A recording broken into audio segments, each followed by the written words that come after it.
and must have been some wires crossed there. So we'll follow up with them to see about another time for them to come and present for a workshop. But we do appreciate Mr. Steve Jenkins. He is our Economic Development Director. On that, he's going to be leading this workshop tonight. So again, this is a workshop for discussion of downtown parking, including the existing parking issues that we have, talking about, the proposed metering of downtown parking, what a parking garage can and may look like as we start to move in that direction. As I think everyone in this room is aware, parking is a real issue in the downtown. And we're excited for all the growth and development that has and is occurring downtown. It's going to just exacerbate that issue that is already existing with the new apartments coming in.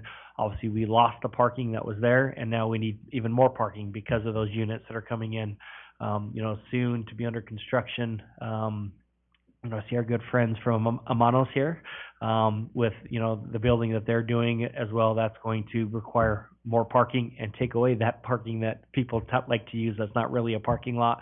And then also at 510 Arthur, that we use that as overflow parking this year, and that will be gone by this summer with construction happening there. So it's a great issue to have, but if we don't get in front of it, it could be our demise. And so we want to make sure that we're staying in front of it as much as possible. We're going to have some growing pains this year as we get to that point, but want to just really start getting towards making some decisions on where we're headed on that. So I know Steve's been working on this, preparing this, getting ready to come back. So no decisions made tonight, informational, but we do expect in the very near future, within the next month or so, to be able to come back to council with some action items to start moving towards a direction to provide the necessary required parking for our downtown. So appreciate Steve and all the work you put into this. And so with that, we'll go ahead and turn it over to you and follow your direction. Thanks, Mayor. Appreciate that.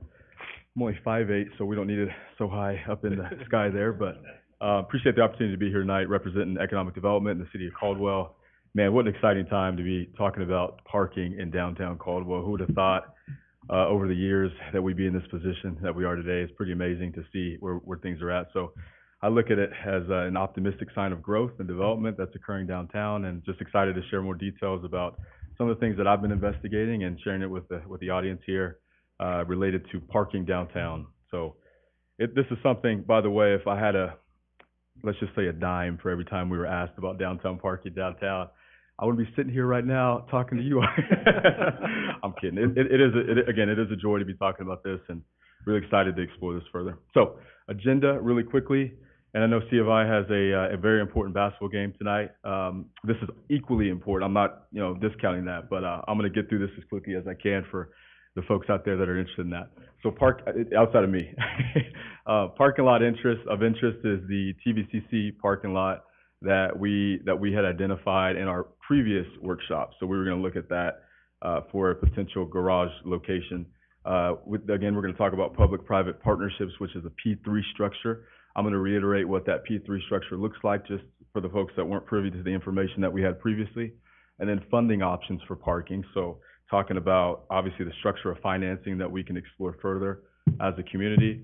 Metering, we'll talk a little bit about that. I'm going to look at some downtown examples. I'm just going to touch upon Rapid City, South Dakota, which is a city that we've looked at for not just our plaza, but for other aspects of our downtown as we grow.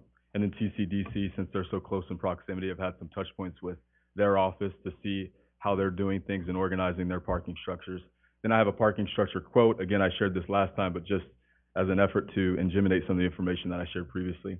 And then the garage concept, Mayor, you alluded to that as well. We've been working with Cushing Terrell on that design, and I'm going to show some of the images or renderings that were proposed, and then the recommendation moving forward.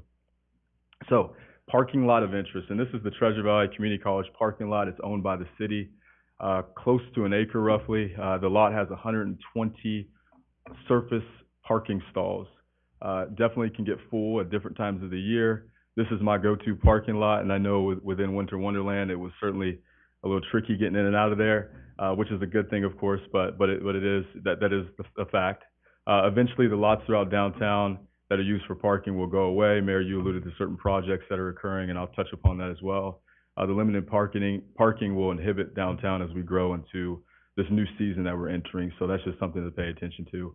A garage can obviously accommodate overflow parking for downtown businesses and customers alike, particularly groups that come from outside of our community that want to engage with our activities downtown. It's important that we have the accommodations ready for them to enjoy those things and then, of course, come back for another run at some other point. As land becomes more scarce and increasingly valuable downtown, it makes less sense to dedicate it for surface parking. So that's just something to acknowledge. Public-private partnerships, this is a very dense slide. I'm going to, again, go through it pretty quickly.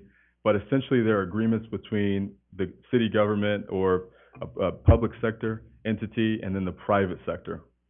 Both entities equally share a portion of the risk. The private entity benefits as they're having a project. Of course, there are financial benefits to that. Ultimately, the private sector wants the project to pencil and wants to have a return on the investment. And the public sector, ultimately, like the city, for example, wants a garage out of the matter, and we want to be able to construct it in a timely, on-schedule fashion, and we want to lean on the expertise that a private developer can bring to the table. So as far as I know, the city of Caldwell has never engaged in any parking structure designs or things like that in the past. So I think that expertise coming to the table will certainly benefit a project like this. Both parties, when the P3 opportunity is defined, planned, and delivered properly, mutually benefit. And I know, Mayor, you're keen to say that with the development community, just making sure it's a mutually beneficial proposition for everybody. So how do P3s work? Essentially, they can be structured in many, many ways. Ultimately, the city engages with the private sector to provide some or all aspects of the design, build, and the project in its entirety. They also look at the maintenance of the facility, so that's an additional benefit from the private sector. The private sector builds a garage for the city in exchange for rights to the facility, whether that be the revenue stream that's generated from the parking fees that will be attributed to the garage, or it can be development properties that are adjacent or near the site that the city can include in a potential RFP, a request for proposals opportunity. So in that structure, we could have a garage, and we can also have perhaps a property like City Hall, that property where it sits, and we can include that in the transaction so that the developer can make sense of the development opportunity through that property as well as the parking garage. So it can be done that way as well. The private partner may be able to provide equity and secure debt financing for the new construction project. Of course, I'll talk a little bit more about that, but the city can seek bonds and do that. But of course, using the private equity from a developer that's established is always helpful. P3s take the risk. It spreads out the risk a little more, so the onus is not solely on the city. Of course, it's the private development community as well. And then, unlike a disposition as a means to extract from our real estate assets, this would be an asset that the city could retain and then lease to a private developer for a certain amount of years so that they can recoup their initial investment, and then the city would own and maintain it thereafter. So typically, the partnerships involve a 30-year term.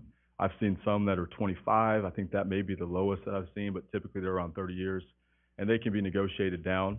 And the private operator partner will generally prefer a longer time frame so that they can recoup their initial investment. All right, this is an even uglier slide, so I'm going to go through it quickly. This picture to the right here is of Lakeland, Florida. I happened to be there a few weeks ago. They actually have a condominium structure, parking garage structure.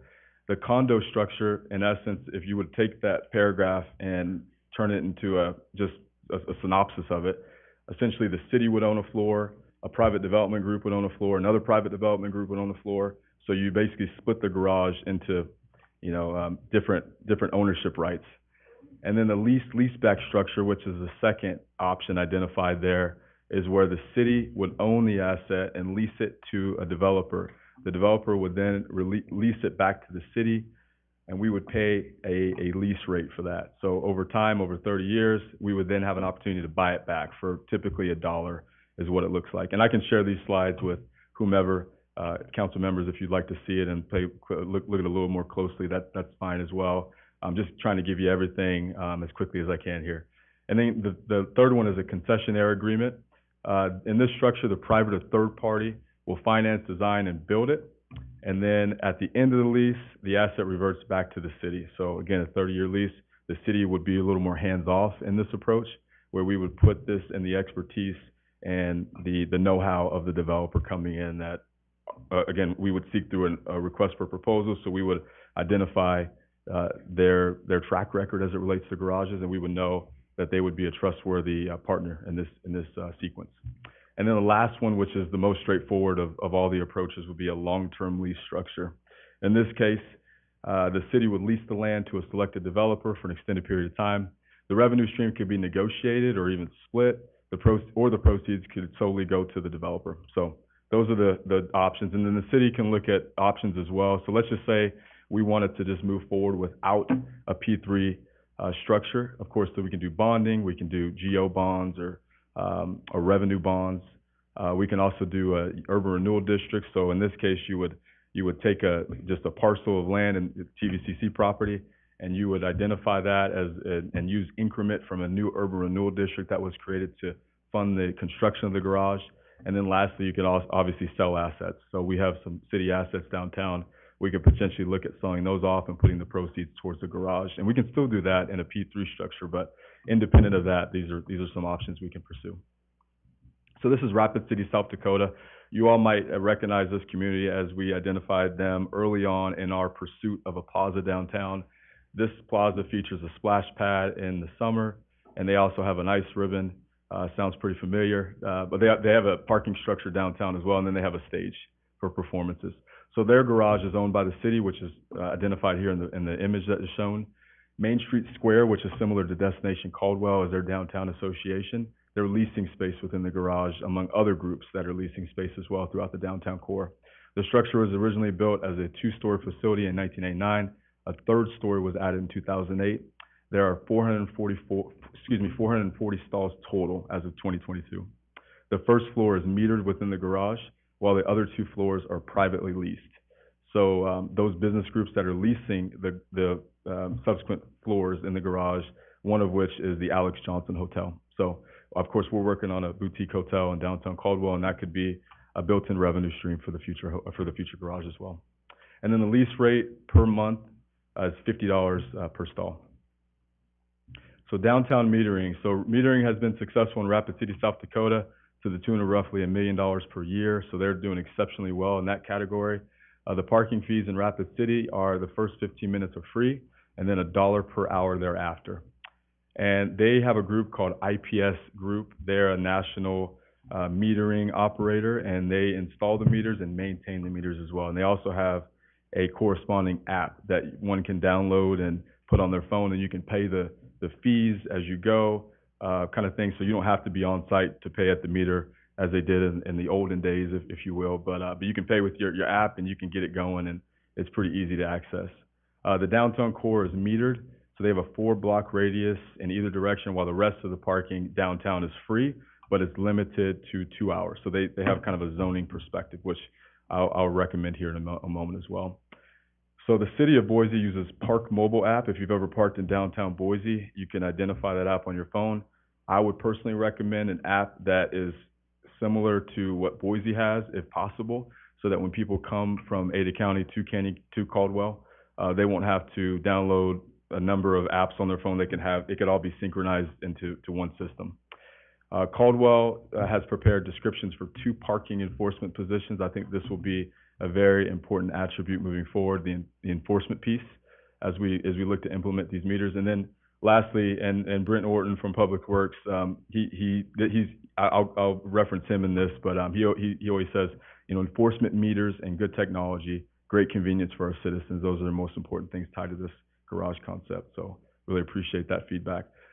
This is a proposed zoning chart here that showcases what it would look like to have different zones in downtown. Mayor, I worked with you a little bit on this concept, but ultimately the red zone would be a higher fee for the meters, and then the blue zone, which is adjacent or along the tracks that we have with the parking that's there, the 435 stalls that stretch from 5th Avenue to 12th. Those would be a little less expensive, but still a fee associated with it. And then everything in the periphery would be free of charge, but a 2-hour limit for parking. So that would be proposed there.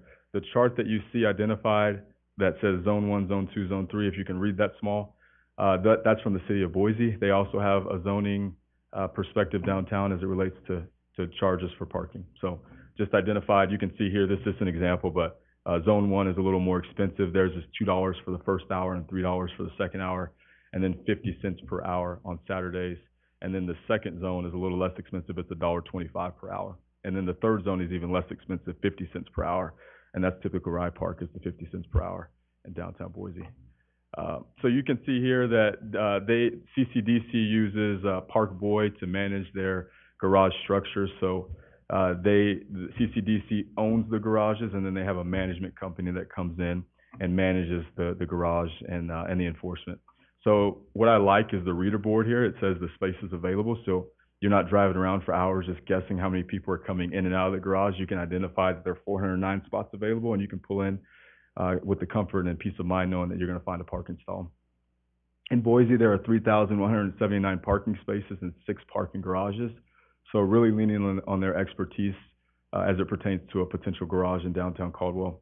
And then the parking cost, the first hour parking is free, and then $3 per hour thereafter. The max daily rate is roughly $20. So CCDC parking stall count kind of gives you a breakdown of how many stalls per garage. The biggest takeaway from this slide is the monthly rates range from $125 to $190. And Rapid City, again, just to reiterate, their stalls are $50 per month, so quite a difference there. So I think in Caldwell, we would have to examine what would make sense for our community, but these are good examples to pull from. So here's a parking estimate, and again, I showcased this last time, so I'll be brief.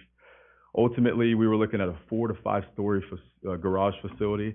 The price per square foot is roughly $93, and the total estimate, so it's $42,500 per stall, is what we're looking at for a parking garage there.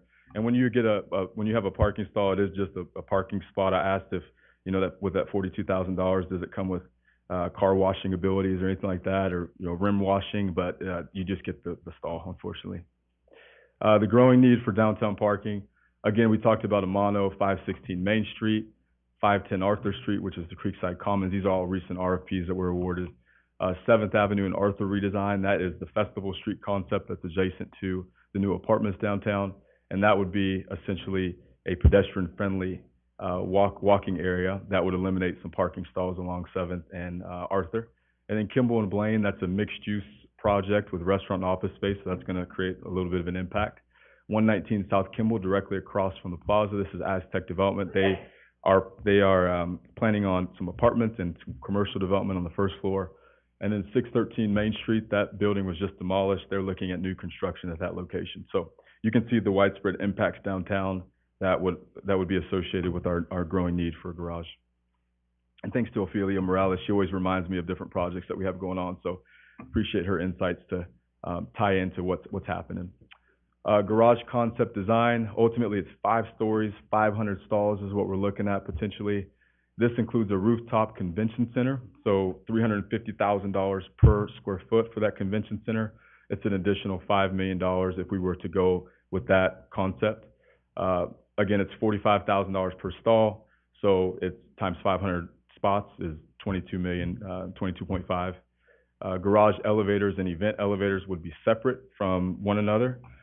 Commercial development along Blaine Street, so as it relates to the TVCC parcel, we would try to incorporate some retail commercial activity on the first floor to make sure that ground level activity is not stagnant, is really the goal.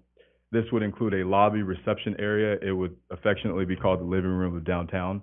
So an area where folks can come in and get acquainted with downtown. There would be leasable space there. I'll explain all this more.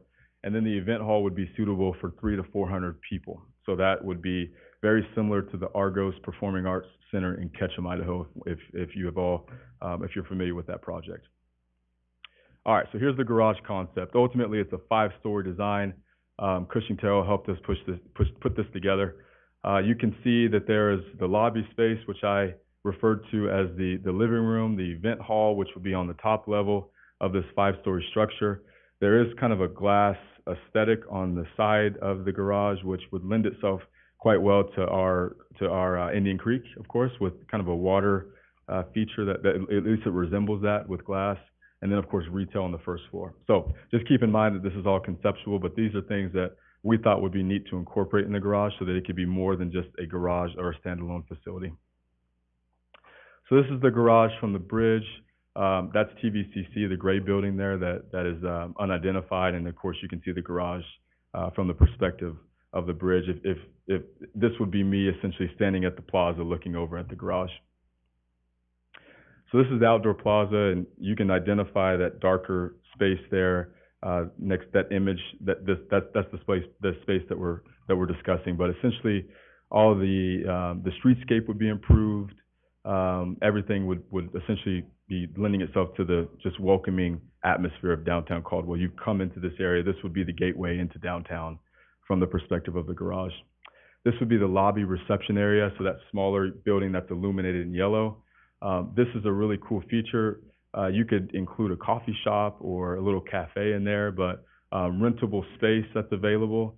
And really, again, just an area that presents itself as a lobby and a gateway into the downtown core. This would be adjacent to the garage coming in.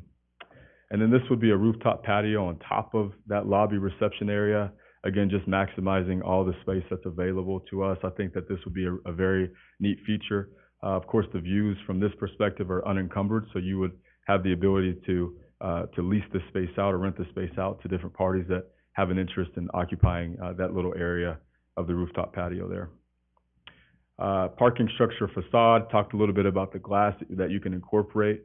What I thought was neat was with the garage is that you can make them as aesthetically pleasing as you'd like or not, but given the prominence of the location, we thought that we could pursue something that would be reflective of the excellence that we want to convey with people coming into Caldwell. So we of course shot high, and this is the image that was reflected. This was the rendering reflected in some of our conversations. And then the event hall, we had looked at a performing arts facility. We looked at just convention center space. I think in discussions with staff, we would be we'd be more interested in the convention center space coming into Caldwell, and then maybe having a separate facility in the future that would be tied to the Caldwell fine arts or performing arts or things like that, different events that could take place. But think of this as a large convention center that could seat a large number of people, 300 to 400 people roughly, is what we're looking at there for the event center. So the recommendation, overall, I think with all this information at hand, I would recommend conducting a parking study for downtown Caldwell. Of course, empirically we can recognize a need, but I think that parking study would substantiate the need at a stronger level with the metrics that would be provided through that study. It could analyze the parking conditions that are currently in place, but also the future need or the deficit that we might face with the different developments that are yet to occur. And then we can create an RFP, request for proposals, to attract a private developer and a partner that would engage in this project with the city. That would be the recommendation, to expedite the project and again help with the expertise that we don't quite have here with the city. I think that would be just a win-win across the board for everyone tied to that. We would also, as a city, consider other assets that we can leverage potentially that we can tie into this project, so that this project would pencil for developers, that the return would be positive enough that it would certainly attract the developers that we would like to come to the table. Then we'd select a partnering firm to lead this development project. I would hope that this would be done by early next year, that we would finalize all the activity and we'd be ready to go and launch this new garage concept. Public investment into downtown parking will result in more housing downtown, both long and short term. It will also result in additional commercial space. Together, these improvements will strengthen economic vitality and livability in downtown Caldwell. All right, I went through a lot really quickly. I apologize for brushing through it, but again, I can share the PowerPoint as needed. Any questions that you might have, I'm happy to answer them. I'm sure we're going to have a few of them. So, questions? Sure. Yes, Councilor McGee. Thank you, Steve. That's a good presentation. I know you and I've talked about this in the past, but never in this much detail. So this really helps me understand exactly what we're talking about now. There's a common perception out there, at least from people that I talk to, that Nampa built a parking garage in their downtown, and that it didn't work, right? I drive by there sometimes. I don't like Mr. Porter, I don't really like to go over there, but you do drive by, and just anecdotally you see that there are a lot of stalls that are empty in the middle of the day.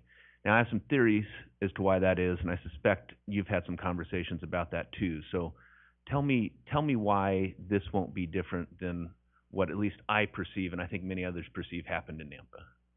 Yeah, and that's a great question, Councilman McGee. Really appreciate you for bringing that up. That's an inevitable thing that will certainly come up in discussions. I would say that Caldwell has, so if you compare the projects that are forthcoming here to Caldwell compared to other communities that are nearby, just there is no comparison there. The plaza and the respective events that are showcased at the plaza, and then the traffic counts that we have a bridge counter on the bridge between TVCC and the plaza, so that gives you a way to identify how much foot traffic's coming in. You look at even the interest that we have downtown, and Winter Wonderland, and different events that we have. We have Caldwell Night Road. I mean, just all kinds of things. You have a new hotel coming, apartments. There's just a number of things that are triggering the need. I think all of that, coupled with the parking study that we would potentially conduct in the future, would help corroborate the need on a broader scale. I can sit up here till I'm blue in the face talking about parking downtown, or any of us can, but I think when you have some of those narratives tied with statistical data that is referenced in a study, I feel like it strengthens the argument even further. And I think, just kind of add to that, and correct me if I'm wrong, and Councilor Doty, she whispered that to me just a second ago, downtown Nampa, I don't believe has metered parking either. So you basically either parking garage, or it's free. So basically everybody's looking at on-street parking. And so that, I think, has hurt them as well as getting anybody to park in the garage. And again, my personal opinion, no offense to Nampa, but I think they built it before they were coming. They're already coming to Caldwell, so we've kind of done it where we've got the need, rather than trying to build it before, then hope people come and check it out, which obviously hasn't happened in Nampa yet. So, I was just gonna Yeah. piggyback on that, because I was working out in Nampa when this was going on, yeah. and I think they built it at the wrong time, so they built it too far away, was part of it. So it's, I don't know, like 3 or 4 blocks down the street from where their downtown is. So to sort of answer that question, I think the parking garage is in a better place for us in our downtown, that makes it more usable, or user friendly, I guess, or walking friendly, where it's closer, is my opinion. Yeah, good. Any other questions, Councilor McGee? Okay, yes, Councilor Stoddard. Mayor, just some comments. Steve, first of all, the Napa deal, I usually have some meetings there about twice a month, and I've never seen that parking garage filled for, the last 5-6 years. So, and I agree, I think it's in the wrong place, was built at the wrong time, and it's just totally different animal from what we have down here. So, as far as parking is concerned, and, tying that together with businesses and maybe a convention center, I think we just need parking, period. I think the convention center maybe can come on later on in our downtown history perhaps, and the biggest concern I have is if we do put businesses in there, again, it takes away from the parking that we really need. And secondly, it would also take away from our local businesses downtown too, if we put, some other businesses in there, like coffee shops or whatever. I just think it takes away from what we have. Our people have made the investment already, and if we stick something in there again, it just takes away from that. As far as existing buildings, relative to the convention center, I think we still have enough. I wouldn't say spare buildings is probably a wrong terminology, but I think we have enough buildings downtown that could be renovated for new businesses that would actually add to the need for this parking. And like I say, if we decide to go with lobbies and other businesses in the convention center, I think we're taking away from the real need that we have. And I'm sure that's going to add on to the timetable to that when and if we need this parking space, and I think we need it. And my first tenure with the city council back in 2015, I was hoping that we would put it right on this old Saratoga site and had it built by now, so we wouldn't have the problem. But that's hindsight. But I would encourage us to look at it from a different standpoint.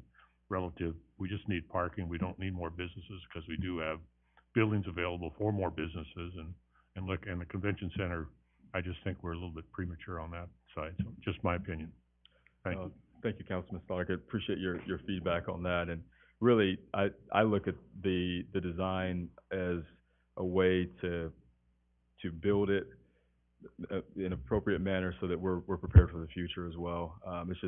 It's just something I've heard in different conversations and dialogue with various entities around Canyon County and Ada County alike. But there is a desire for convention center space. I know we have one such facility in Canyon County, and it is more or less it's outdated, and you know I think Canyon County is certainly ready to engage with another concept that would represent something that, you know, the higher standard.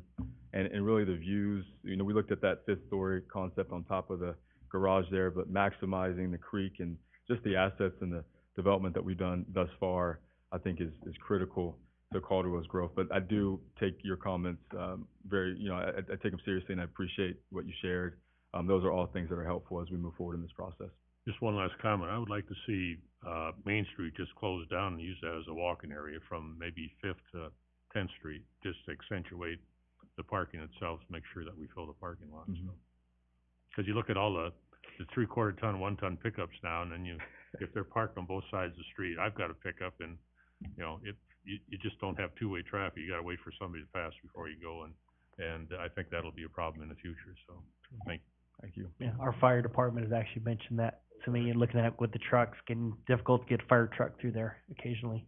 Counselor McGee, do you have another question or comment? Thank you, Mayor. Steve, if you go back to, I think it's your last slide, when you start talking about the RFP and when it might go out, and, or maybe it's the one right before that, Steve, sorry. Oh, no problem. At one point, we talked about, it looked like 400 or 500 stalls, and I think, looked like you ultimately landed on, well, I was way off on that, there's the one. Ultimately, it looks like you landed on about 500 stalls. My experience tells me on these kind of projects that you want to do as much as you can afford at a time, because the costs go up, the price for concrete goes up, all these prices go up, and so if you don't build it the right way at first, you're just going to continue to have an issue. It won't really solve a problem. So just give me a little background on that number, 500 stalls, and if that is designed to meet a 20-year goal, a 10-year goal, you know, what's the thought process behind that? I certainly would be supportive of doing as much as feasible at one time, and so in making these decisions, you know, I'd like to see, you know, does that solve our problem for 10 years, 15 years, 20 years? What's the thought process there? Yeah, thank you, Councilman McGee. That's a great question. Really, this comes off the heels of our conversation with Rapid City, South Dakota. They expressed to us vehemently that we need to build it properly and not do any addendums to the project later on, which is far more costly than the original concept. So the additional floor that they added, of course, they had that original garage that was built in 1999, then they added an additional floor.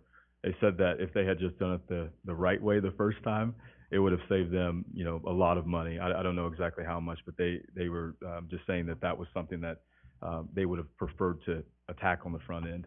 The 500 stalls, in addition to what their feedback was, we took into account the stalls that are adjacent to the tracks that go from 5th to 12th, and we have 435 stalls there. So we figured with TVCC at 120 stalls and the 435 stalls, and again, during Winter Wonderland, some of the things that we see during that busy period, that busy season that we have, we felt that 500 could certainly help us grow into the future. I'm not saying that, I mean, I don't know what it would look like from occupancy standpoint, but I think, I guess given the season, I feel like we can get pretty close. I've been down here with my family, and I certainly understand the dynamics firsthand. So we're just thinking, of course, building it out the right way up front, and then also identifying how many stalls we have downtown and trying to replicate that in a structure like this. Yeah, Councilor Register, then we'll get I have a couple of comments and then a couple of questions. I guess one of my questions was, we were referencing Boise. Would there be free hours here too, like there is there, so after a certain time at night, there's not a charge?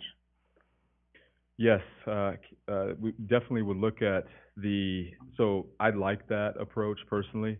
I guess I'm talking about the metered parking, actually. Yeah, that too. So Rapid City has the first 15 minutes that are free. We can look at that. I think it's probably going to boil down to the ultimate agreement that's struck with that private partner in the equation. Well, because I think on the metered parking, down there, they only charge up to a certain time at night, Mm-hmm. and then it's free, right? I think. Yeah, so I think you're talking more about the metered parking than the Shared garage. parking, Mm-hmm. Mm-hmm. So yeah, I know, and I'll just jump in real quick. So I had the opportunity a couple of months ago. I was in downtown Boise, and so I stopped in and met with their parking department. Was talking to the gentleman that runs that, and kind of just getting some ideas and thoughts and things like that. And so yeah, it's at a certain time of night, and I can't remember what time it is in the evening, but yeah, it's not charged after that. like 8 Most o'clock or something. during the day. And then they used to not. The thing that I found really interesting when I was talking with him is Saturday and Sunday were not charged. They changed that about, I think, a year or two ago, where Sunday is still free, but then they started metering on Saturdays. And he told me a story of, and he didn't say which business it was, but when they were proposing that and working towards that, and they gave notice and time for people to know about it, he said there was a specific business owner that came in to their build to his office nearly every day for a month and just complaining about, you're going to ruin my business, you're going to destroy this, I'm not going to have any customers, I'm going to go out of business. If you make people pay on Saturdays, it needs to be free. And they moved forward and put it in, and he said about 2 months after it went into place, he came in and just could not thank him enough. He said that they are the busiest they'd ever been after they started metering on Saturday, because they helped with that turnover. And he started noticing those cars that were there before were just parked there all day. And so I thought that was an interesting story of an actual event that took place where he saw that benefit of having that on Saturdays. But yeah, there would be like Sundays, I imagine, would be free on that. And then there'd be those times of days that obviously would have to be determined by the council, the amount that's going to be charged, those zones. And, is that a 15-minute push you get for free, a 20-minute, whatever that is. Then that helps too, people are running in to get the mail real quick, whatever it is at the post office. They don't have to worry about pumping a quarter in. They can just push that 15-minute free button in and out, and they move on to the next thing on their list of chores for the day. So, but yeah, we would be looking at that. And yeah, I had those conversations with the city of Boise, and it was very enlightening. I learned a lot when I was down there for that. Thank you, Mayor. I think that'd be great. Personally, I know as a consumer, I appreciate having the first 15 minutes free, or at least a little window of time where you can pop in and pop out if need be. That's always helpful. With downtown Boise, they using an app, or at least something that's congruent to the technology that they have, I think would be great as well, so that we can just have that seamless transfer of activity into Caldwell. So that'd be the other recommendation. The only other thing I was going to say was I think it's beautiful. I was kind of hoping the architecture was going to represent the downtown, like that, more of that historical look. I would hope that it flows right, because it's very pretty. And I get what you're saying about the creek, but all of that architecture downtown is something that I think many of us are really proud of, especially with the history and how beautiful it is. And I don't know how you make a parking garage like that, but that's kind of what I was hoping for. And I like the performance center idea, but that's just me, only one opinion. But I do understand the idea of like with the conference center, even like making that bottom level like a welcome center, that it's kind of one of those things where you do it now or you never do it at all, type of thing. So I get that too, as well as the urgency. Yeah, thank you for your feedback. Really appreciate it. Yeah, very good. Councilor Jody. Thank you, Mr. Mayor. Steve, with the traffic survey or study that you're talking about, if we were to do that, would that give some more insight to what Councilor McGee said about if 500 is enough, not enough? Does it go into that much detail to tell us or give us a prediction of how many spots would be used? Absolutely, Councilmember Doty. I appreciate that comment, just because I've looked at a few models, RFP models across the country, and Newark, Delaware has an RFP, or they had an RFP back in 2016, but they included that parking study within the RFP to help to corroborate the need to the developer that, hey, we do have this dire need for parking downtown, and here's how many stalls we need. So that it was, in speaking to them, they said that was their way of holding the developer accountable to the spots that they needed downtown, and not coming with a lesser number that wouldn't be tied to the vision of the community. So I think it's twofold. I think it helps in that respect, and it also gives us an accurate account for how many stalls we need in the future, given the amount of projects and the imminent need for parking that's evident through the parking study. Councilor Williams, did you have a? Oh, I don't know if I do or not, Mr. Mayor. Thank you. Yeah, Steve, I'm trying to wrap my mind around all of it, and there's no question nobody in this room doubts that we have a parking problem, we need to do something. And I think it is stated, without metering the streets, it's less of an incentive to move into that building and harder sell. But we have a lot of people that are concerned about those meters out there. And then the other thought I had was we've already afforded parking passes to a number of residents and individuals in downtown. How are we gonna manage those parking passes? And would people be able to buy a parking pass, let's say, to grant them parking, or does that defeat the purpose as well? I see other questions and concerns that need to be answered, even though I think we're on the right track. I don't wanna sound like I'm against this. I'm for this, but I'm just seeing other questions coming up, that are gonna be concerns, and good concerns that we need to answer and message well. Yeah, Councilor Williams, I appreciate your comments there. Certainly understand that, gosh, as we go through this process, I've had a lot of questions as well. I've been in the investigation mode and doing a lot of research, but yeah, a lot of questions have come up in that respect. As you can see, CCDC, they lease their parking out to different, independent users or companies or entities. I would advocate the same for Caldwell with respect to the hotel and future projects. If we could have dedicated leases or prospective leases in place, I feel like that would be just a generally positive thing for a future developer coming in saying, hey, we already got this company that needs X amount of stalls. I've got that built-in revenue stream. Don't have to worry about it, kind of thing.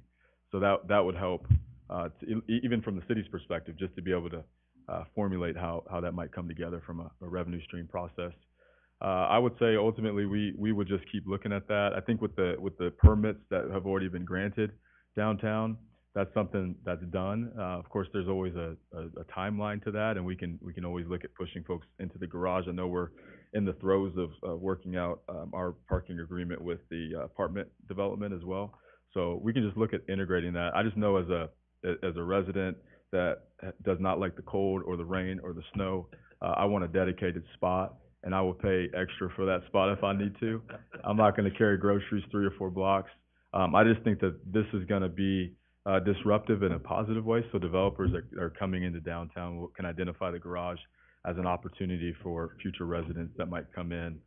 Furthermore, developers have mentioned to me that parking or the lack thereof downtown has been a deterrent for their proposed project. So that's something that I think if we had a plan in place for a garage, whether even if we didn't have dirt moving, but we had a definitive plan that we were going to move forward with, I think that would help with the overall sentiment from the development community to identify that Caldwell is working on a solution for a garage downtown. And I think all those, the ones that Councilor Williams was mentioning, I don't think any of them, and correct me if I'm wrong, and Brent can or Doug also, were for on-street parking. So like the ones along, 7th or Main or whatever, those were all kind of the off-street, along the railroad tracks, those areas, if I'm not mistaken. Does that sound correct? No, Mayor, that is the plan. That is the plan, and we're finalizing the agreement with the Chase Mixes now. But ultimately, we're trying to push these groups to the peripheral parking, if you will, or parking that wouldn't be in the core of the city, so to speak. Yeah, and we've got that somewhat new parking lot that was built on the other side of the tracks, which at first I thought, it's a terrible spot to put it, but if you have those tiers, it actually could be a really good spot for it, because that would be free. So if you don't want to pay 50 cents or $1 to park wherever you're at, if you're, like to hoard your pennies like I do quite often, you could park over there and get some exercise and park for free. So it actually might turn out as a good spot for a parking lot at the end of the day. On that, did you have another question, Councilor McGee? Mr. Mayor, thank you. And this goes back to Councilman Register's comments earlier. When we built the plaza, when Destination Caldwell worked with the city on building the plaza, we obviously used GGLO as our designer. And I would encourage you, and maybe that's even language in the RFP perhaps. I mean, we spent a lot of money having them research what the look and the feel was going to be based on the historical community. A lot of time and effort and input was, a lot of people who are in this room right now really participated in that. Probably be a good idea to dust that off, see if that's still what we think, and kind of tie those two together in a theme. I know we're just talking about very preliminary plans, but one place to grab some of that information would be that GLO report.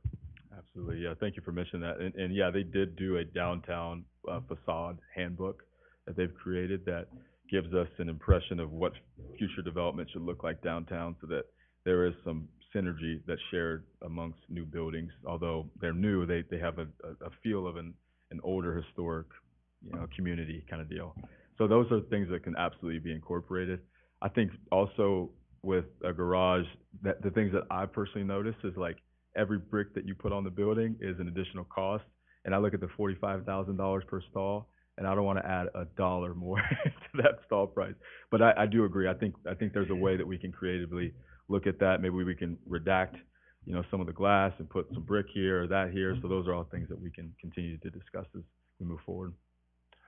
Yeah, and I think important thing to know too is that there are interested parties already wanting to be a part of the process. So, a lot of times these RFPs or RFQs, you send out, hoping to get a few people interested in it. I believe we know of at least 2 parties already that would most likely submit some type of thing, which is great. So, you already have competition on it, and there may be a third or a fourth.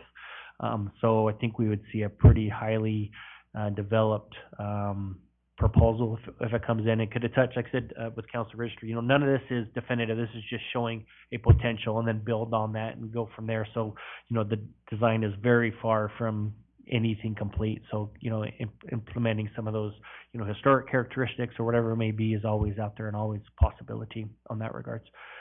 Any other questions for Mr. Jenkins? Yes, Councilor Stoddard. Just one last comment, Steve.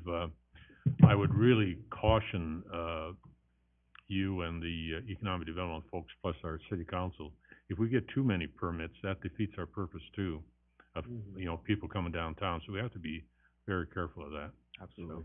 No, Thank I you. fully agree. Thank you for that, for sharing that. Yeah, and maybe just real quick, kind of following on that. So I'm looking at this. So that 11th in front, where it's the most out of all of them by far, and it's all monthly stalls. Where is that one? Obviously, it's 11th in front, but is that like next to a large apartment or condo complex? It looks like they're all rented out by the month. There's no short-term stalls on that one. Yeah, Mayor, I don't know exactly where, I mean, I obviously 11th in front, but I don't know which exact garage this is of the 6 that they have, but yeah, I did see that, and that one, if I recall correctly, was from a per stall. Oh, sorry. Oh, no, you're fine.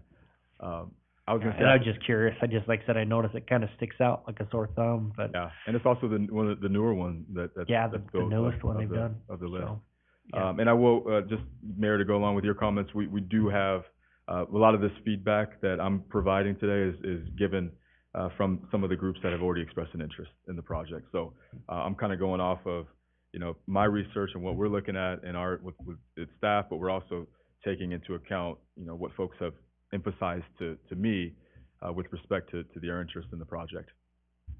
Good, excellent. Any other questions for Steve? Okay, very good. So we don't have time to hear from everybody, unfortunately, but there are a few, if I'm able to pick on a few people that I think have a really good idea. And this first one came to me from Councilor Doty. So Corey, you can blame him, but do you mind coming forward real quick? By the Zambino. So those that know Corey helped manage the plaza downtown. So I think if anybody sees the parking issues that are down there, it'd be you more than anybody, I think, because you're down there probably much more than you wish you were. Every day, all day. That's pretty accurate. So maybe just some of the issues that you've seen or noticed or downtown, and if you disagree, say no, we're good, then we can. Mayor, council, president, council members, again, I guess a pleasure to speak in front of you today about the parking. I know it's been talked about, that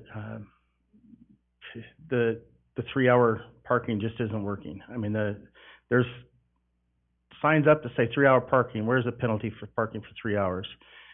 There isn't one, but there are plenty of parking lots around. Downtown Caldwell, to me, does not have a parking problem. They have a walking problem. A couple of months ago, a guy was cutting my hair and was telling me that he came over to Caldwell to work out at the jiu-jitsu place and had to park 2 blocks away. And I let him say that calmly, and I just looked at him and says, "You had to park 2 blocks away to go work out. You kidding me?" Amazing. So, it's been discussed, Councilman Doty, brought up a great idea that, someone should buy some pedestrian golf carts like the Idaho Center, and maybe have a crew of people, maybe volunteers, maybe some people that, need volunteer hours to run those golf carts, go to the parking lots, have little lights on the top, and then say, "Hey, we'll get you a ride to your favorite restaurant, you know, let's go down to Amano, we'll drop you off right at the front door. You text this number, and we'll pick you right back up and take you to your car."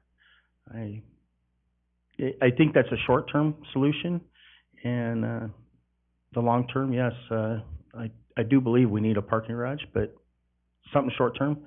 I know the residents have problems parking downtown, as well as, the business owners.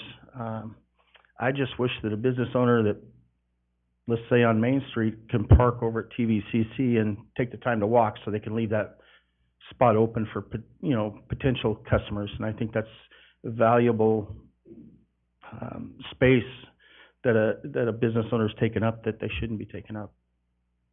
So. Very good, awesome. I don't know if you're open for any questions or not, or if there are any. Any questions for Corey? No. Go ahead. Go ahead. I know, I was looking at Councilor Doty. Yeah. Okay, thanks so much. Jerry, can we pick on you? Do you mind? Our Director of the Chamber of Commerce. So your thoughts and... I like what I'm seeing. I agree. I think there needs to be some quantitative analysis on how many spaces we need and how far 500 spaces will take us into the future. I think that was a very good question. There's no doubt we need parking, and what Mr. Jenkins has put forward was very thoughtful and very well prepared.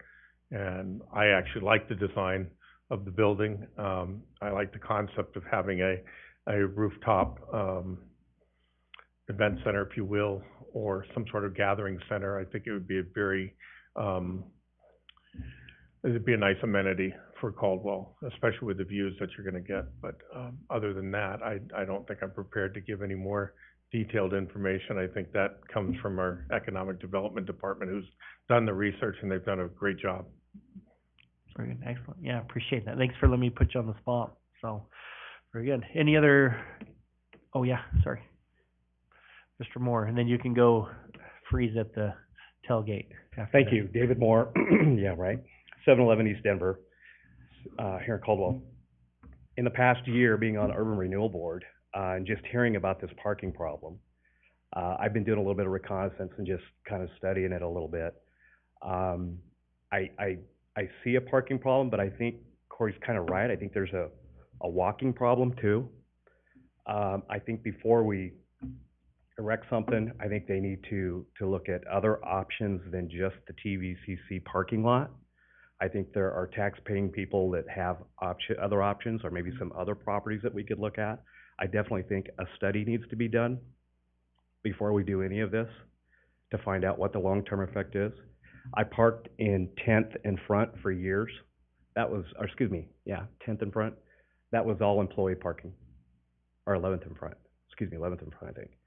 And that was all, that was designed for, employees to park. And so the companies would buy your spot as part of your compensation package. So I think there's a lot of thought to this that needs to be thought about. I think the private sector, it needs to be put into, offered to the private sector to see what there is. But how many of those people, and knowing what I know about financing these garages and what they do, how they cash flow, I don't know how many of them are ever going to come if you don't have metered parking. I mean, it's a simple concept. So it can, we can waste a lot of time and a lot of money, but I think a study needs to be done, first and foremost. I think that, we get really stuck on this idea that Caldwell is such a big, popular place. Well, it is, and there's a lot of parking issues. But have any of you did any type of reconnaissance in downtown Nampa? been to dinner, walked that parking garage. I've done it this many times or more, and just tried to see what there is. I mean, there's a sheer number more people in Nampa and downtown Nampa than what we have here. I've left no venue in Nampa, and there's more people downtown than there is here, and drove back here. I mean, it's kind of a hit or miss. And yeah, we have different seasons and different periods, but I think before we spend a lot of money, or try to raise a lot of money, or put anything into effect, I think there's a lot of other options that we need to think about before, we look at this. This is a good start. I like it. I think it was the best one I've seen so far, but I think it really needs to be studied. I would support the private sector getting some sort of proposal to private companies and see what their temperature is and how they would approach that. So that's what I know. Good, excellent. Thank you so much. Appreciate it. We do have a little bit more time. I don't know if there's anyone else that wanted to either address. Yes.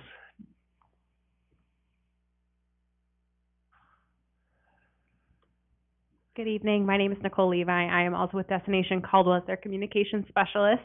I would like to pose a question as to who would be managing the Welcome Center and the Convention Center, because it does look like that would take some staff to take care of that. Very good. Great. Yeah. Steve, do you mind? Yeah, Nicole, thanks for being here. Appreciate the question. I would say that the city and the group, the private entity that goes into this project would identify these facilities, even the garage itself, and work on the management of it. I think based on the structuring of the deal, ultimately, it's going to break down into, who manages which assets that are tied to the facility. I know the convention center is obviously a tie-in as well, but those are all things that need to be fleshed out ultimately with the private partner that engages with the city on this.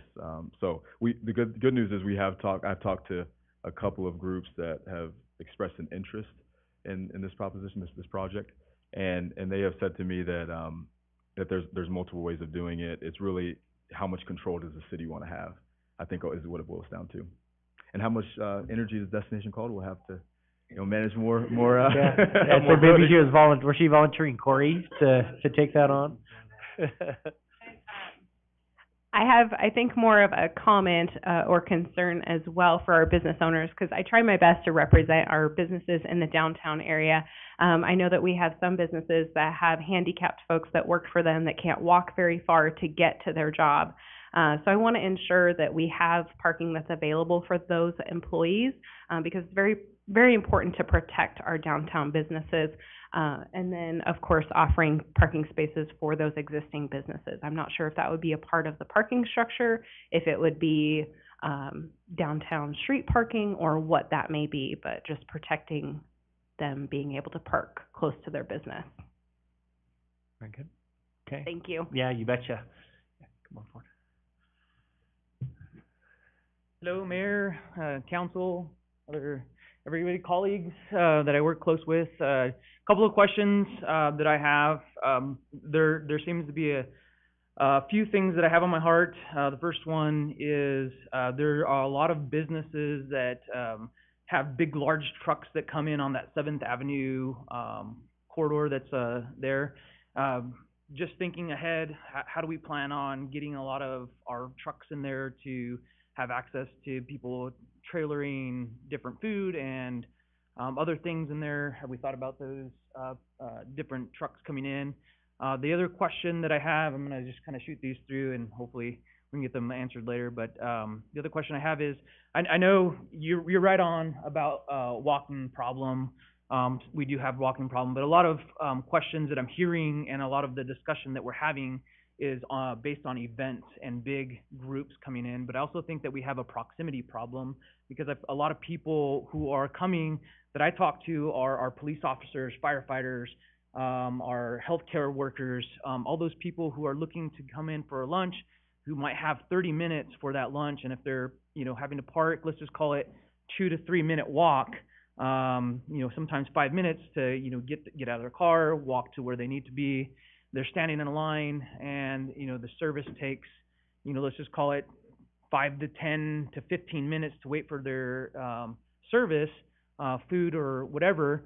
it's really difficult to have the expectation be that they're gonna get back to the car in that same 2 to 3 minute, 5 minute window and have their meal or whatever and have that relaxing time to be done within even 25 minutes and back to where they need to be. So as a business owner, I own Extreme Pizza and the Twisted Fig in downtown Caldwell.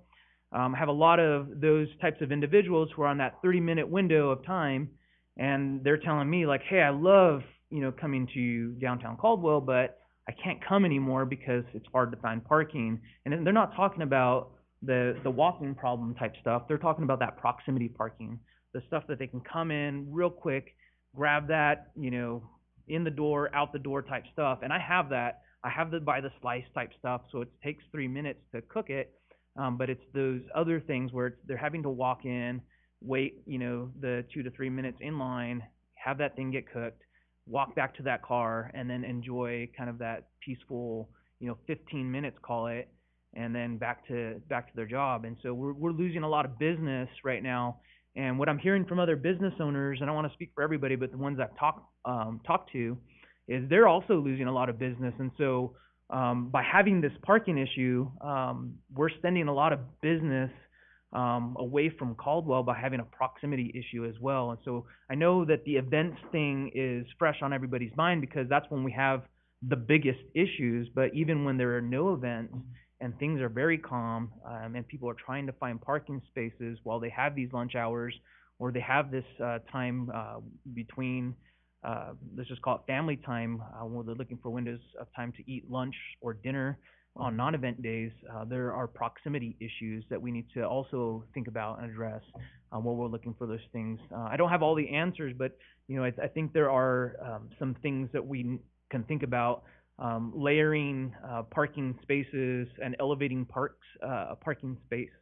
I've seen other cities do by taking our roads essentially and just putting a road above a road and doing some of those things, making roads and other things above our railroad systems. I know I've brought that up to somebody, and there's places that I've seen do that, putting parking garages above our railroad systems. And I know there's some investigation that needs to happen there because I know there's people who have said you can and you can't. It just depends on who you're talking to.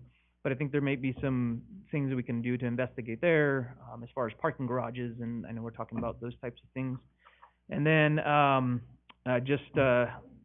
also looking at the properties. I know somebody else was talking about looking at other properties and just identifying other studies that we can do, because I think there are probably some other potential things that we can do outside of the obvious solution, the TVCC parking space, and erecting something there that could be super helpful to the community. But those are just some things really quickly I just wanted to get out and point out. But the proximity parking, I think, is a huge thing that we need to really think about too and consider, because we're killing off businesses. Because as much good business as I think I'm doing, can't survive if we're sending business away from the Caldwell area and we're not thinking about that proximity parking. Because we have a walking problem, but we're also killing off our businesses if we're not thinking about that proximity parking as well. Yeah, no, thank you. Appreciate that insight. And we're gonna have Brent follow up here regarding loading, unloading as we're moving forward on that. So thanks so much. Jason, did you have your hand up? Did you? Or maybe not. So sorry. So we do have just a few more minutes. I don't know if there's anyone else that wanted to.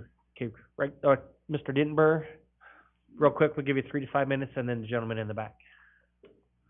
So I want to talk a little bit about my 17-year career in working in downtown Boise. I was privileged enough to have parking most of that time, but when I wasn't privileged enough to have parking, I played parking roulette. If I parked in the parking garage, it was $10 a day, but if I got a ticket, it was like $12.50.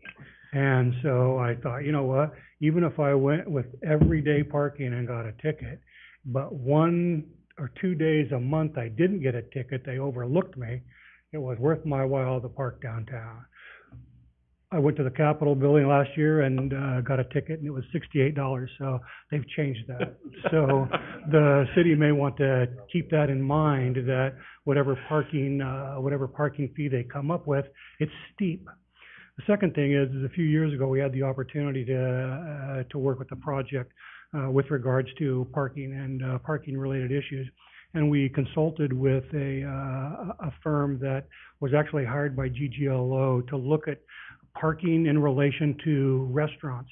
And, the whole premise of the study is that parking and parking, meter issues and metering is for the benefit of businesses and patrons, not for the benefit of employees. And so what they did is they took a look at all the restaurants in a certain area and had, and what's the table turnover rate? If a restaurant turns over a table in 45 minutes, you're gonna want 15 minutes on both ends for walking there, having your 45-minute meal, and then leaving. And what that did is the parking profited at the same rate as the restaurants profited. And as the restaurants profited more, the parking structures benefited more. So just some things to think about with regards to, and you can get a measuring tape, and any vehicle that's longer than 18 feet, slap a $200 fine right on the window. Very good. Yes, gentleman in the back.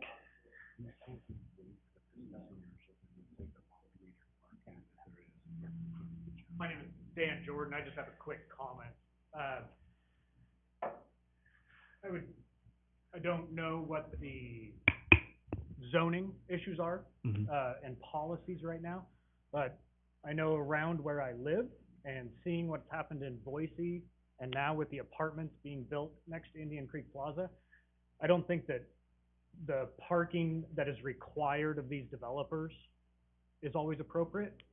I think it's based on old math a lot of times where they say we're building 100 apartment units and there's 1.2 vehicles per apartment, for instance.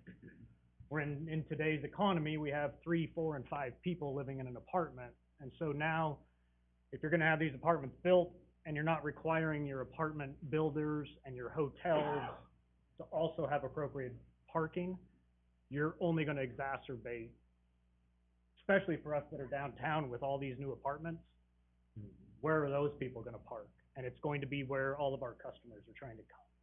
So I think it's something that the zoning department needs to look at moving forward. If you don't want more of a problem, you asked about the parking spots downtown, it's because none of those apartments have been required to build their own parking. So they're falling back on the city to provide all that for them.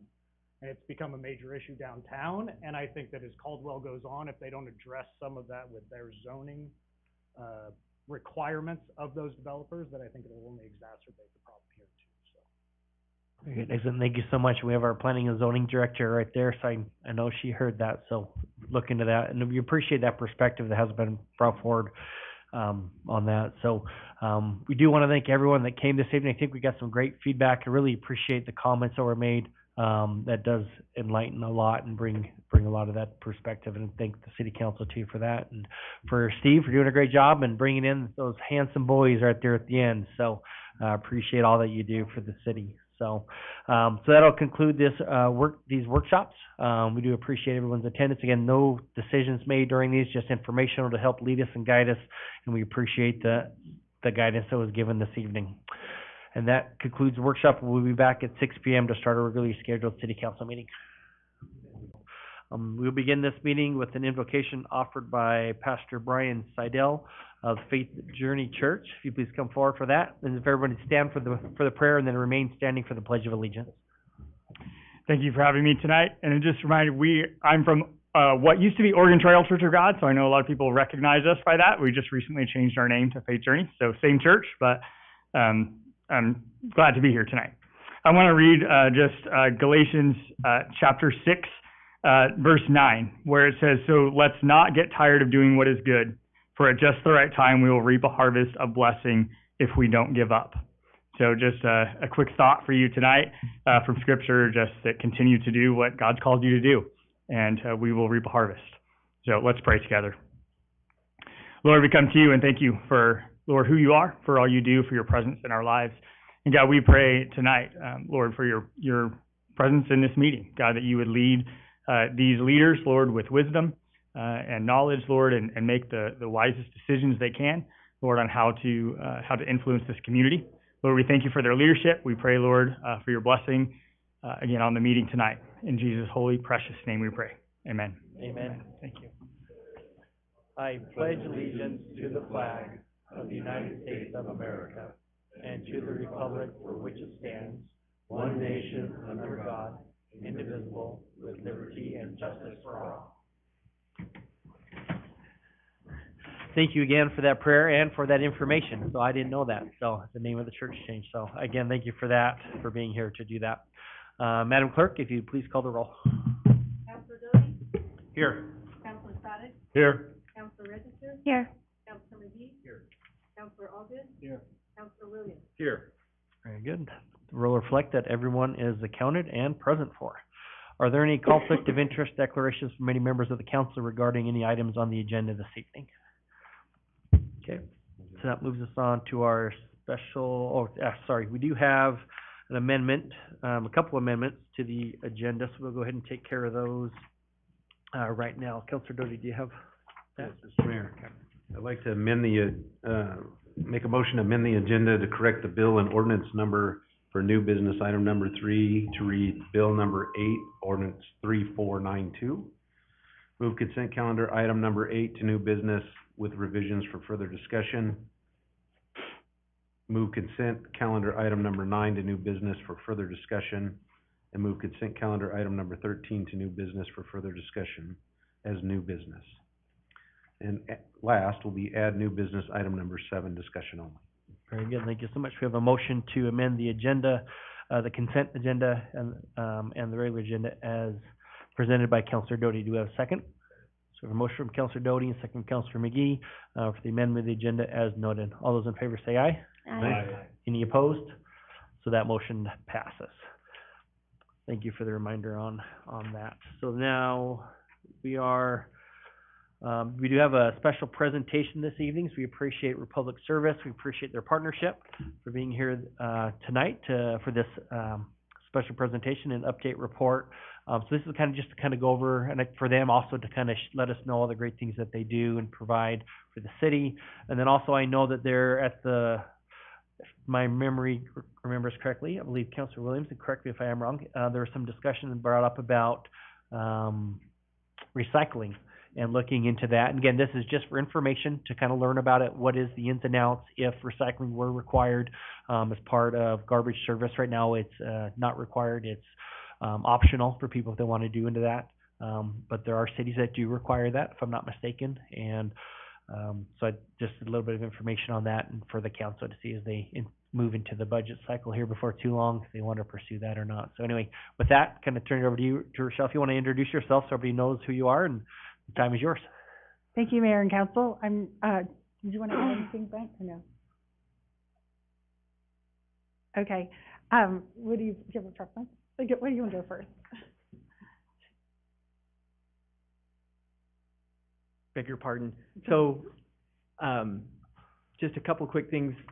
First of all, Rochelle she is fantastic to work with, as you know.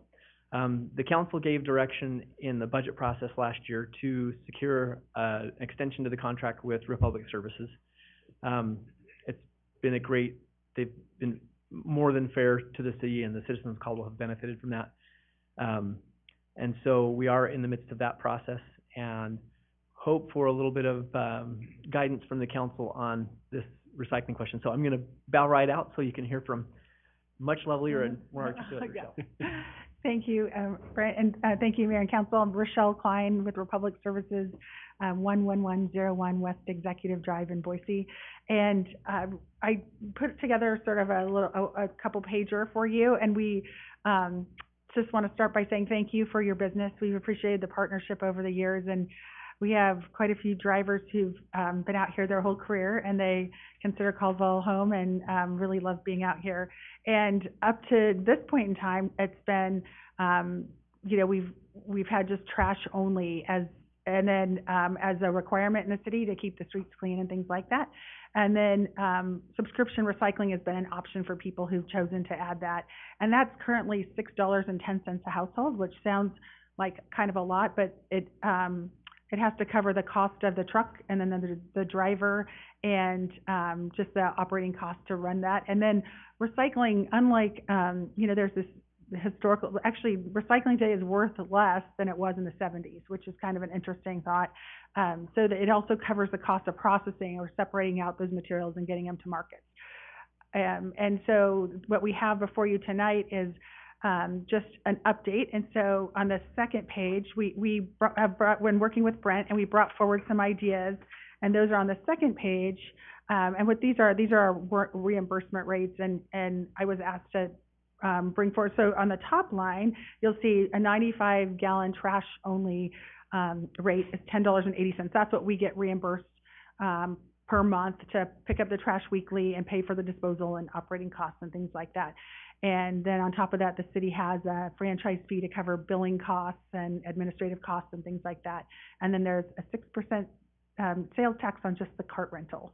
So that's in there too. That's not in here. This is just our reimbursement rate. But if you're wondering why this rate looks different than maybe what's on your bill, that's the difference.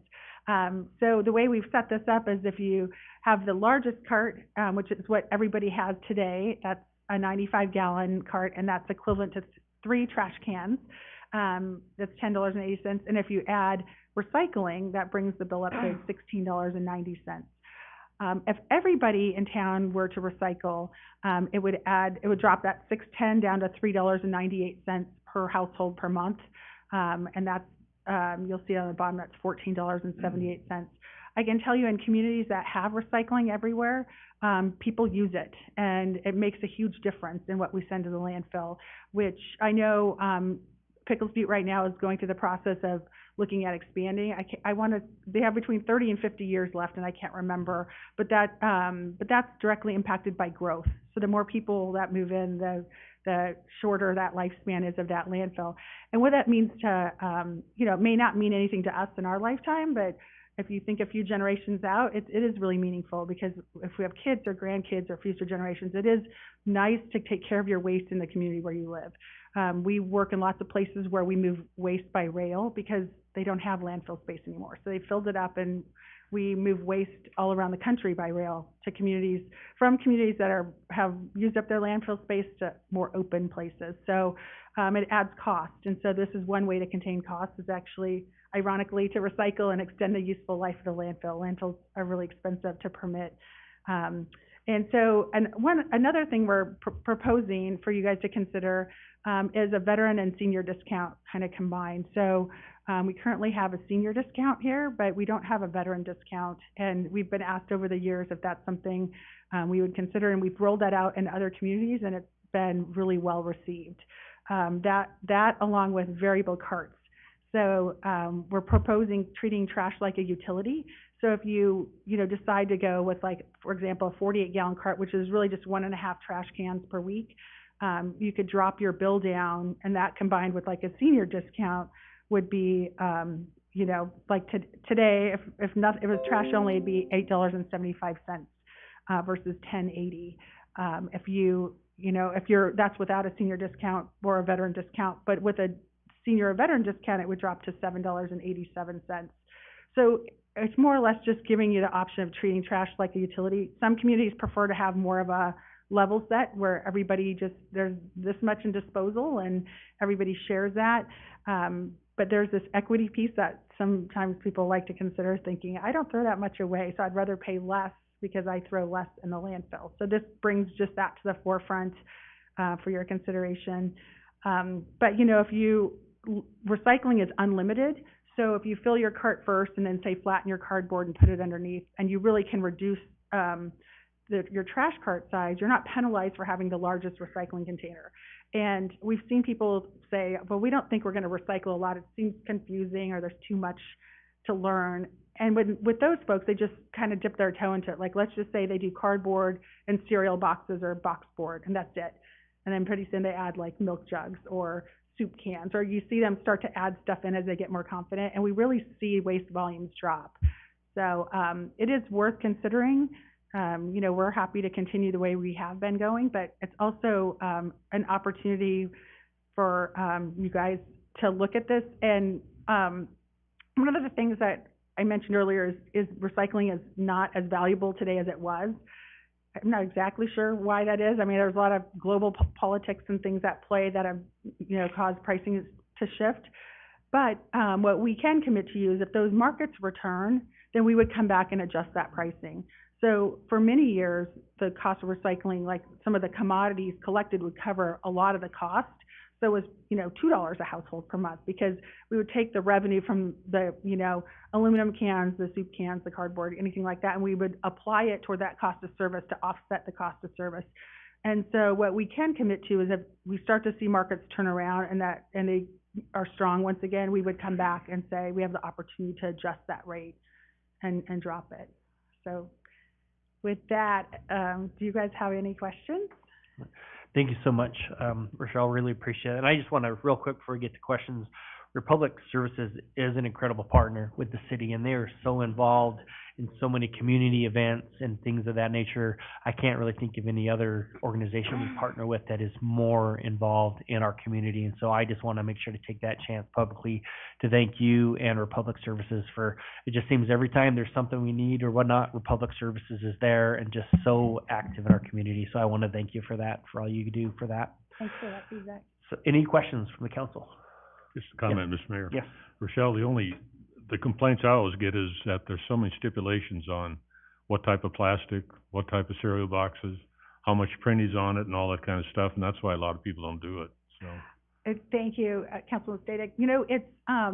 It's really, I don't know if we get, the plastics can be confusing because we take number 1 and 2 bottles and jugs, and that's because in any of the thin water bottles, they get squished flat. We don't own the recycling center here, but the processing that they go through, if the water bottles get squished flat, then they wind up going in with the mixed paper.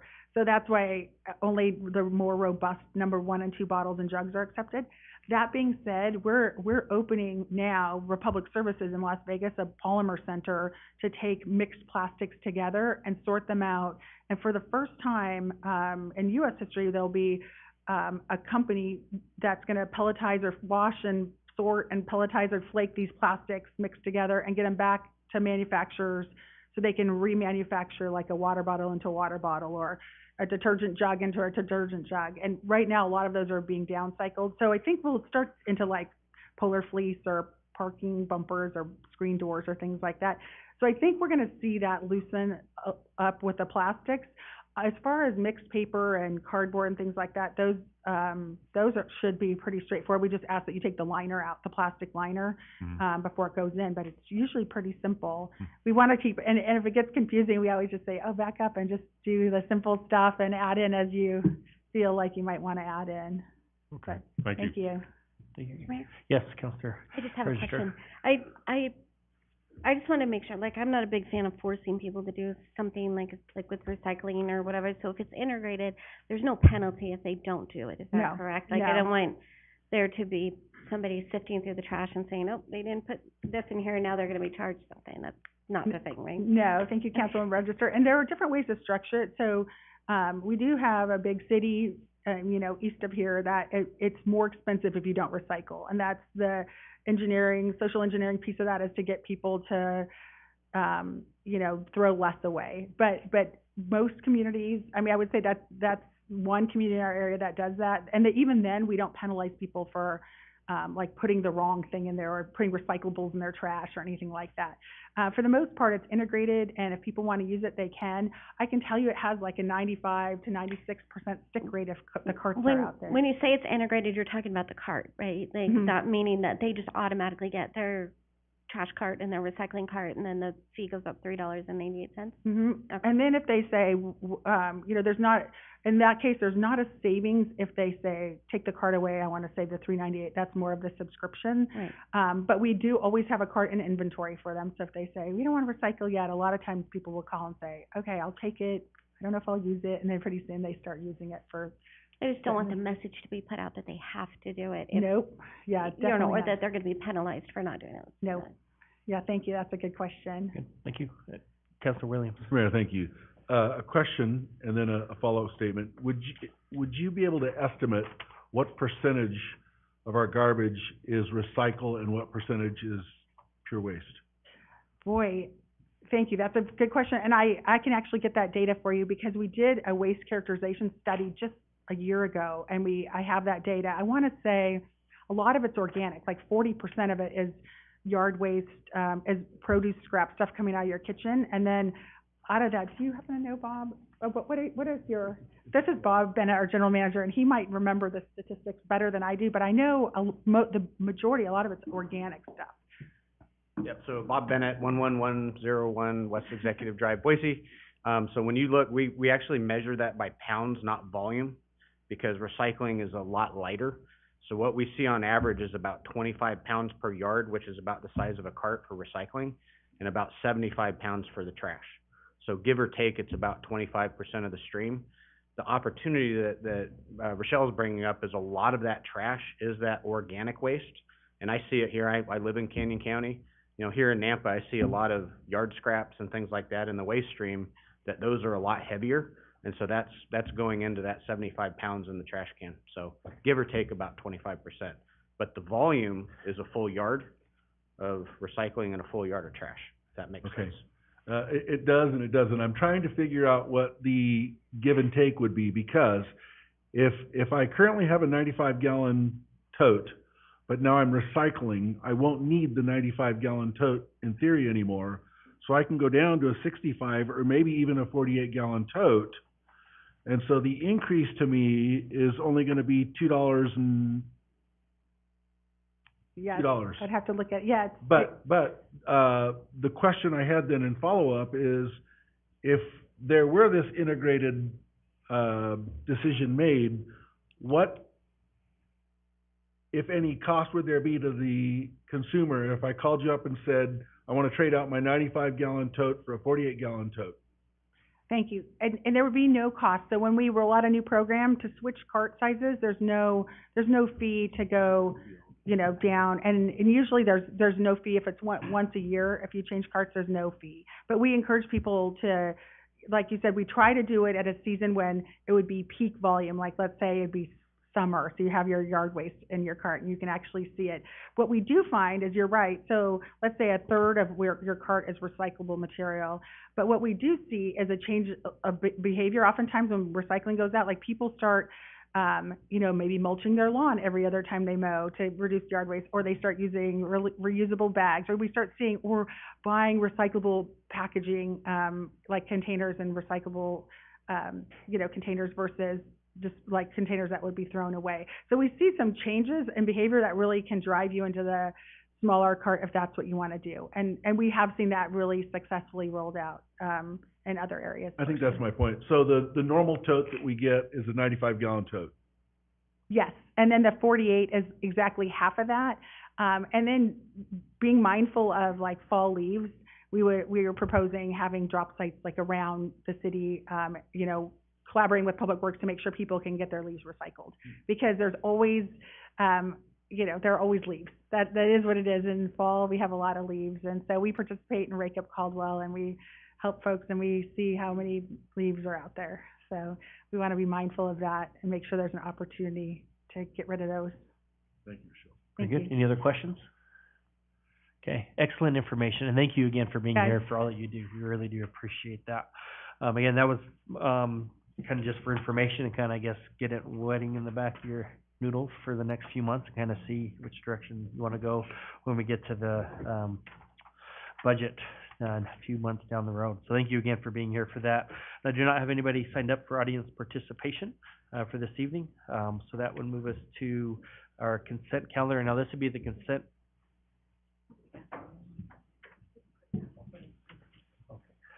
So anybody that would like to speak on an item that's not on the agenda this evening? Okay. So that moves us to consent calendar. And again, this is as amended. So if you remember that we did amend the consent calendar earlier. So is there a motion to approve the consent calendar as amended? So moved. And a second? Second. So I have a motion from Councilor Stodic and a second from Councilor Doty to approve the consent calendar as amended. Madam Clerk, if you'd please call the roll. Yes. Register? Yes. McGee? Yes. Aldridge? Yes. Williams? Yes. Doty? Yes. That motion passes. So that moves us on to new business. I'll just note that there is no old business this evening, so it moves us into our new business.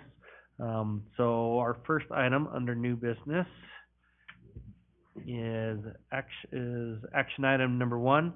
This is to consider bill number 7, ordinance number 3491, to vacate a portion of existing drain easement associated with the C drain with a request to move for its passage by title only. Brent, I'm guessing you're presenting this.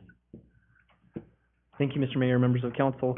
So this item, approximate to the assisted living facility on Logan Street, which you see on the map in front of you, in orange, there's an easement there for the C drain, also known as the Hoshaw drain.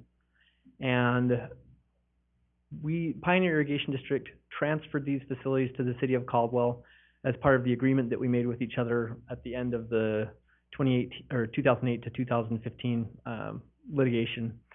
One of our obligations under that agreement is that we communicate with Pioneer if there's some kind of a modification being made. If we're going to tile a part of one of those drains that we now own, we just let them know, and so that they can share concerns with us if there's something that might functionally interfere for them or their users. This drain has an easement that's of a width that would be probably right for an open channel facility, an open ditch, an open drain. It's tiled though for most of the distance from Logan Street to the west end drain, which you see at the top end of this image here, on that easement. So the vacation here is a proposal to reduce, not eliminate, but to reduce this easement over the C drain to what would be necessary to maintain it in a pipe. For a sewer line, we usually have an easement of 20 feet in width. For a water line, 15 feet in width. For a combined sewer and water, have to be 10 feet apart from each other, 30 feet in width. And this easement's significantly wider than that. So that's, and it's not a very deep pipe. Depth impacts how much space you need to be able to dig it up and work on it. So the adjacent landowner has asked us to consider reducing the easement. You can see this in your packet, the specifics on it, but we have communicated with Pioneer Irrigation District. We got some comments back from their attorney on just language of the easement to make sure that it still provides the protection that they hope the facility will have. They do have a right, we'd like them to give us approval in writing so we can comply fully with our agreement with them. So if you choose to approve this item, then we would stall on recording this until we have that. I don't anticipate any problem getting that because they've already participated in the process. We've talked to them, they gave us comments, and we've implemented those. So, but that's something we would do before we seek recordation of it. The property owner has been very patient with us on the vacation process because it's different than when it's just a city easement, since we have that obligation under that agreement. So with that, I'll stand for your questions, and appreciate it. Thank you so much. Any questions from council for Mr. Orton? Okay, very good. Thank you so much. So with that, this is not a public testimony item, so is there any other, or I guess, is there any questions at all for any staff? Okay, so then before the council is, for, again, consideration of bill number 7, ordinance number 3491, for the vacation as described by Mr. Orton. Do we have a sponsor of this bill and ordinance? Mr. Mayor. Councilor Allgood. I'll sponsor bill number 7, ordinance number 3491, and move for its passage. Very good. Do we have a second? So we have a motion from Councilor Allgood and a second from Councilor McGee, and I will go ahead and read this. The motion is to approve it by title only, so I'll go ahead and read that title. So this again is bill number 7, ordinance number 3491, an ordinance of the city of Caldwell, Canyon County, Idaho, vacating a portion of an existing drain easement comprising approximately 10,801 square feet, more or less, of city's rights associated with the C drain, located in Caldwell, Idaho, transferred to it by quitclaim deed from Pioneer Title dated March 31st, 2015, and recorded in the office of the Canyon County Recorder as instrument number 2015-010708, and directing the city engineer to alter the use and area map accordingly, providing for an effective date, providing for severability, and repealing all ordinances, resolutions, orders, and parts thereof in conflict herewith. So we do have a motion and a second for that motion. And do we need a roll call vote on this? Madam Clerk, could you please call the roll on that? Allgood? Yes. Williams? Yes. Jody? Yes. Sadek? Yes. Register? Yes. McGee? Very good. So that motion passes. And that moves us on to action item number 2. This is to consider resolution requesting the revision and reactivation of a donated leave policy for employees as outlined within the employee handbook. As you recall, we've been discussing this the last few items, or the last few city council meetings. Has a little bit of work left to do, so we weren't able to bring it forward at the last one. So is here before you this evening, and I know that we have our Human Resources Director is here. If you do have any questions in regards to that, essentially, again, as this states, it reactivates. There was a donated leave policy once upon a time that was terminated approximately 2 years ago, 2.5 years ago.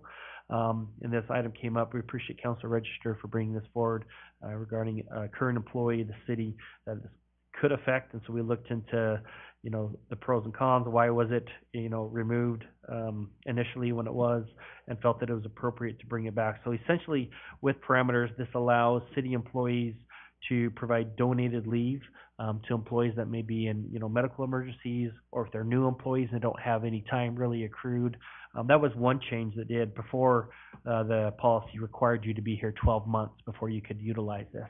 We got rid of that requirement, felt that that's really a good portion of this is if you are, say you just started the city a month later, you find out you have cancer, you're obviously going to need some time off, but you don't have any accrued. This allows employees to step up that wish to do so. There's maximums that can be donated, and then also maximums that the employee has to retain. So if you have, and I believe the maximum is 80 hours that you can donate, and you have to retain 80. So if you're an employee that had 120 hours, you could only donate 40, because that way you're not putting yourself in a predicament where you might fall below what you need as well. On that. So again, appreciate Councilor Register and helping to move this forward and bringing that to light. Again, just a great benefit for our employees and something that we can provide to them to be able to really help each other out if those situations arise. So like I said, if there are any questions, Shelley is here, but otherwise, would stand for a motion or any questions if there's any discussion. If not, a motion for accepting and approving this resolution. Yes, Councilor Allgood? I do have Oh, a yeah, question, yes. And you can probably help me with this. Donated leave is not all equal value, I'm a patrol officer, I make this much, I'm a sergeant, I make this much. So the value of that donated leave is different. How does that work, or how would you work that? Can you? Is it gonna reach? It's all wound up, it looks like.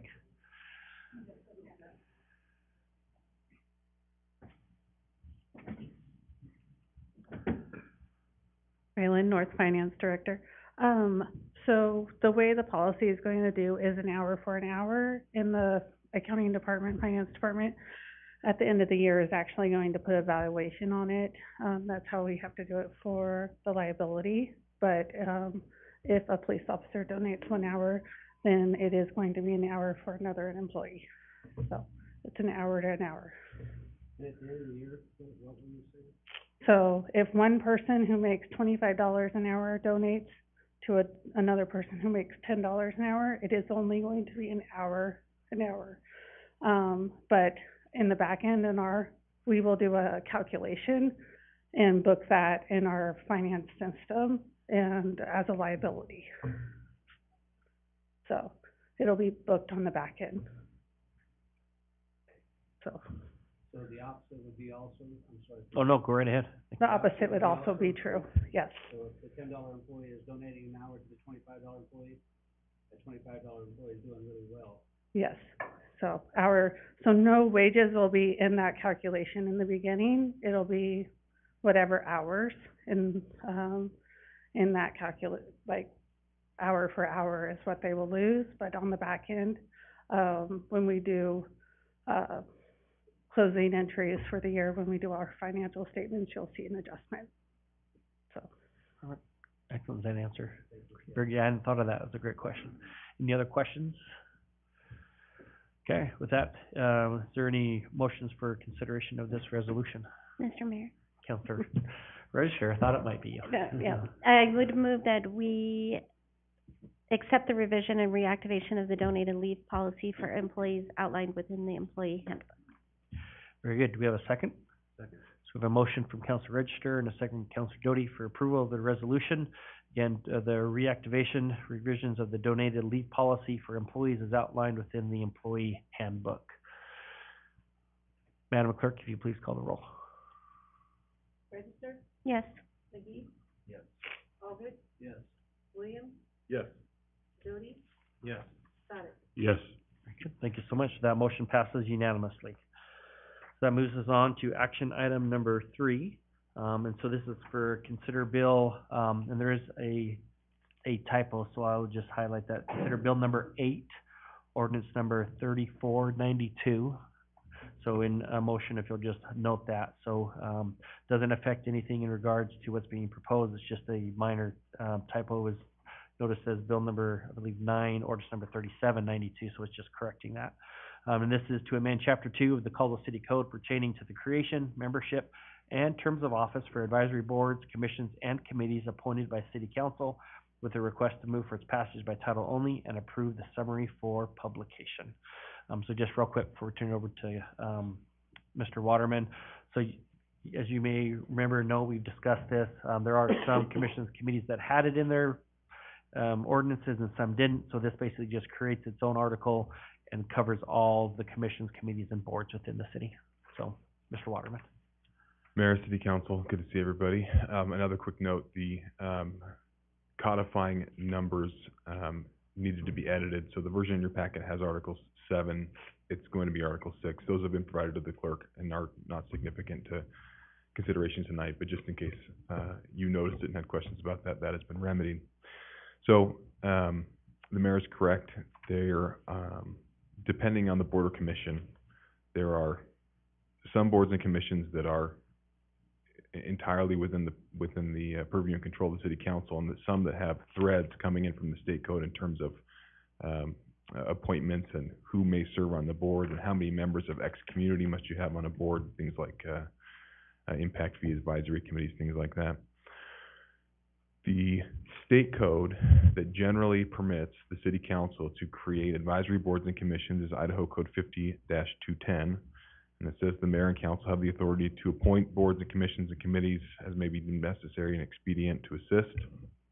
It says that the appointments are made by the mayor with the advice and approval of council, and it says that removal is made by that same process.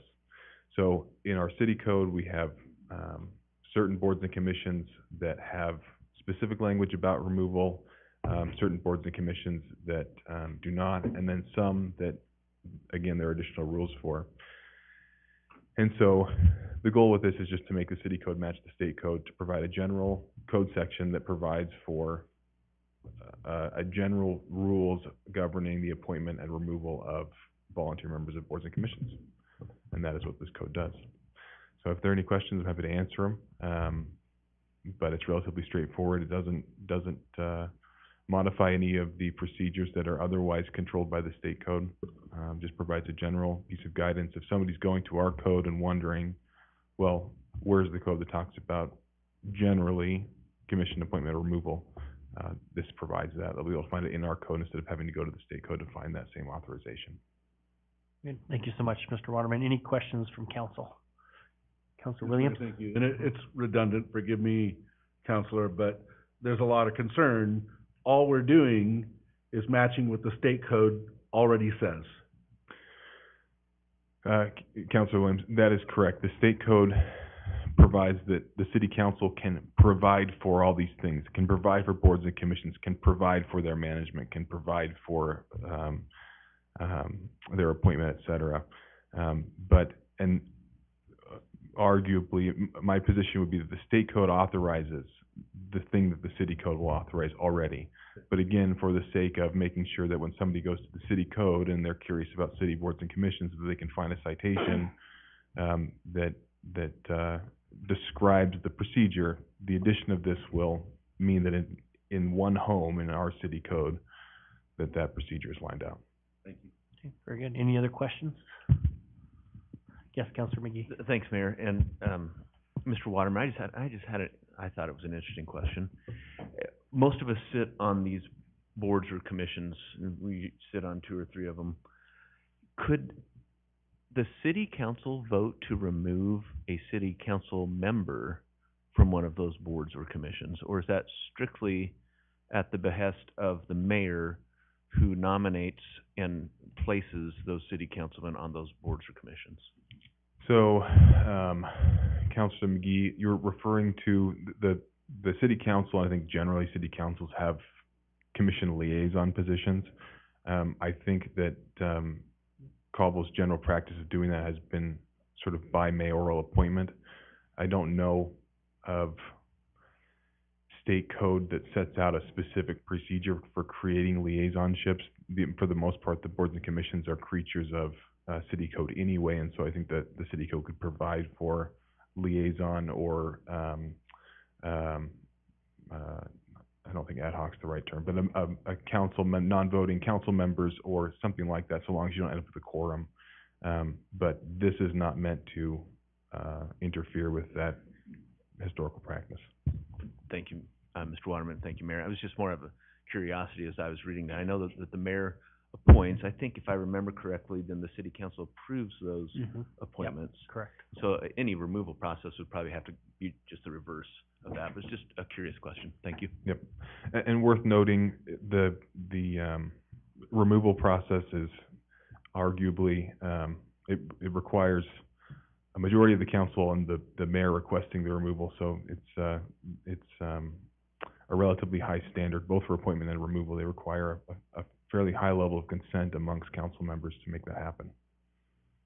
Very good. And yes, other question, Councilor Allgood?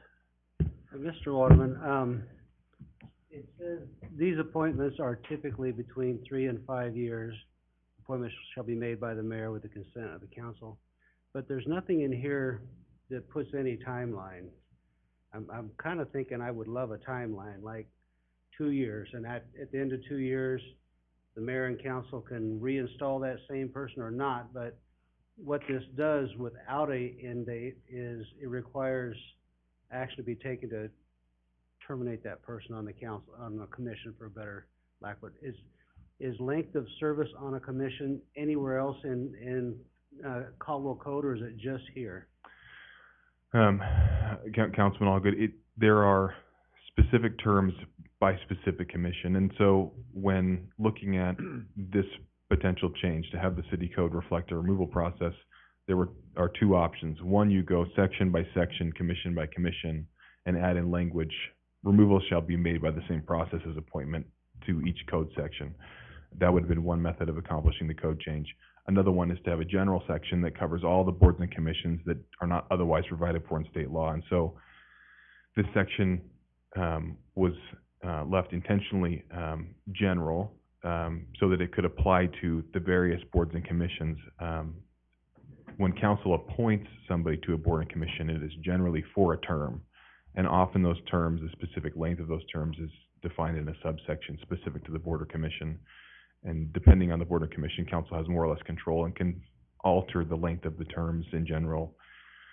From a practical standpoint, it's convenient to have terms be staggered so that you retain expertise on a board or commission, but it just depends on whether or not we're dealing with the board and commission, something like the library board, where there's a great deal of state code that impacts what the council can and cannot do, versus something like if the council were to create a new fall leaf commission that was responsible for helping people get their leaves raked up.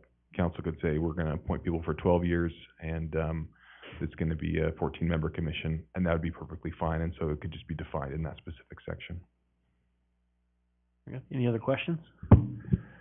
Okay, very good. Then I'll go ahead and read this by title only, for any motions. So again, this is ordinance number 3492, bill number 8, an ordinance enacted by the Caldwell City Council amending Chapter 2 by the addition of a new article, Article 6, pertaining to the removal of members from boards and commissions, providing for an effective date, providing for severability, and repealing all ordinances, resolutions, orders, and parts thereof in conflict herewith. Do we have any motions for the consideration and adoption of this bill and ordinance? Bill number 8. 7. Ordinance number 3492. Mr. Mayor, Councilor Williams. I move to sponsor bill number 8, ordinance number 3492, and request its passage by title only. Very good. So we have a motion from Councilor Williams. Do we have a second? Second from Councilor McGee. And again, this is for adoption of Bill number 8, ordinance number 3492, for its passage by title only, and approve the summary for publication. Madam Clerk, if you'd please call the roll. Williams, Yes. Brody, Yes. Sadek, Yes. Register, Yes. McGee. Yes. Alden. Yes. Very good. So that motion passes unanimously. That moves us on to action item number 5, which we are all very excited for, and I know the... Oh, sorry, number 4.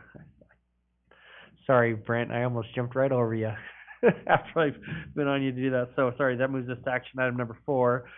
And real quick, though, before we get to you, we do have some students here, and Mrs. Adams is here as well, and I do not want to forget you or not have you have the opportunity to for these students to introduce themselves. So these will be part of the government class from Caldwell High School. So Mrs. Adams, thank you for bringing them down, and students, thank you for coming and attending with us this evening.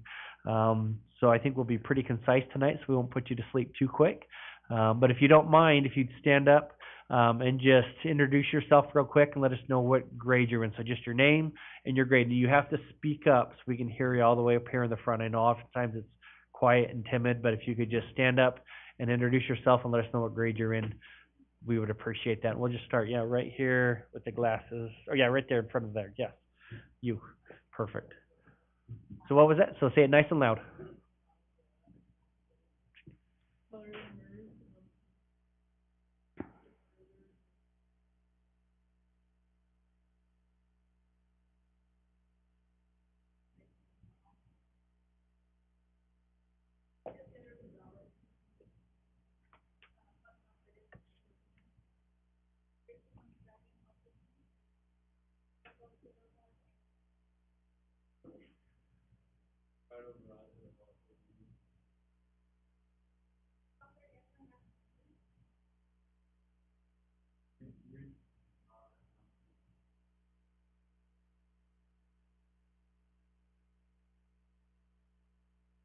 Is that all of them?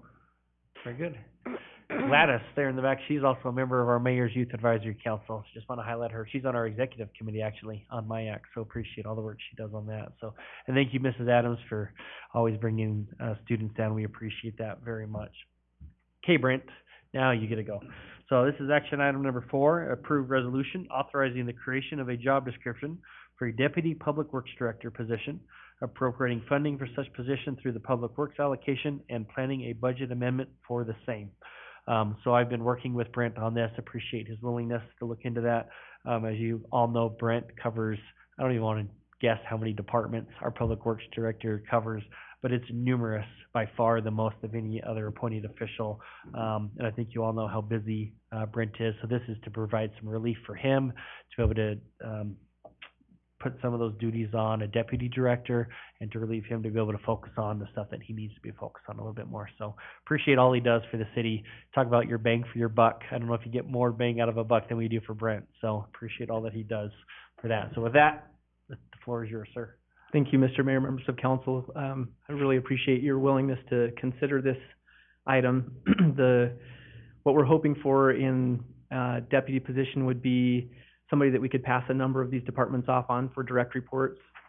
And our intent is to, as we entertain candidates, kind of find out what their skill set is and use that to help us. The job description is written in such a way that they could become responsible for either things that are more on the environmental side, water, wastewater, irrigation, et cetera, or maybe more on the transportation side, airport, street. And so that's the intent. The job description has good flexibility. Please don't let this damage your willingness to approve this, but my hope is to possibly come back to you again within a budget year. This is something we're hoping for now because we just desperately need some additional help. I'd like to come back to you within a budget year and say, hey, this is working well. Now let's get another deputy and delegate the rest of those departments so I can do the job for you that you need me to do in terms of planning and budgeting and things that are important responsibilities for the Public Works Director to cover. I'm anxious for this for a couple reasons. One, with being as understaffed as we are, we miss stuff. We make mistakes. Sometimes we don't provide you the presentations that we'd really like to be able to provide you with, the answers that we'd like to provide you. And we're just grown to a point that we really need to do better. We don't cover all the bases. And so I think this will help us to spread that workload out and just deliver a better product for the city, help us to do a better job with our planning. I'll give you an example that is a really unfortunate one. You're going to see us upsizing some of the water mains in Caldwell because we had a study done years ago, and the guy who really knew that stuff had left the company that was doing the study for us. They had done previous studies and did a great job, and of course we need to leave them nameless at this point, but when they did the study, they called our water and superintendent and said, hey, what's your opinion? How big do these mains need to be? And he gave an opinion, and they put it in the report, and that's all they did. And unfortunately, they were wrong. And so now we're going to be upsizing some of those water mains that we installed over the years. I'm hoping that having a little more manpower and mind power together there would help us to avoid something like that. So this is what it would cost.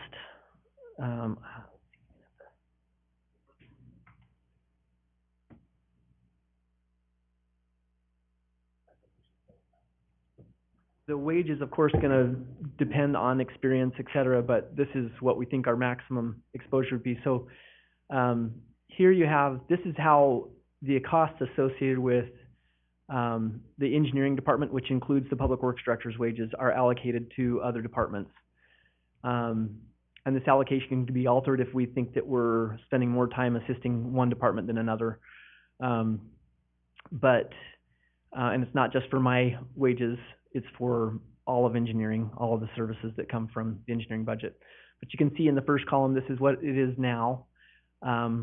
This is what it would be. So you can see how that allocation would change for each department. And then this is that delta, what that actual increase is for each department to bear in bringing on a deputy public works director. I will point out the city of Nampa employed a model like I'm interested in the council moving us towards, with 2 deputies to cover those bases, and it's been really successful for them. I talked to one of their council members, and that council member felt like it's been a really good deal for Nampa in being able to cover their bases on public works very well. So that's the request, and with that, I'll stand for your questions. Very good. Thank you so much, Mr. Orton. Appreciate that. And Public Works is one of those, I think it's one of those things that you don't appreciate it until you have a problem. And you got your sewer backing up, you don't have water. So we just take those, I think, for granted a lot of times, again, unless there's a problem. And then, boy, oh boy, do you hear about it. So try to be a little bit more proactive on that, make sure that we don't have those issues. So questions, Councilor Doty? This is for Raylan. Has Raylan looked at these numbers and confirmed that it wouldn't put the city in jeopardy?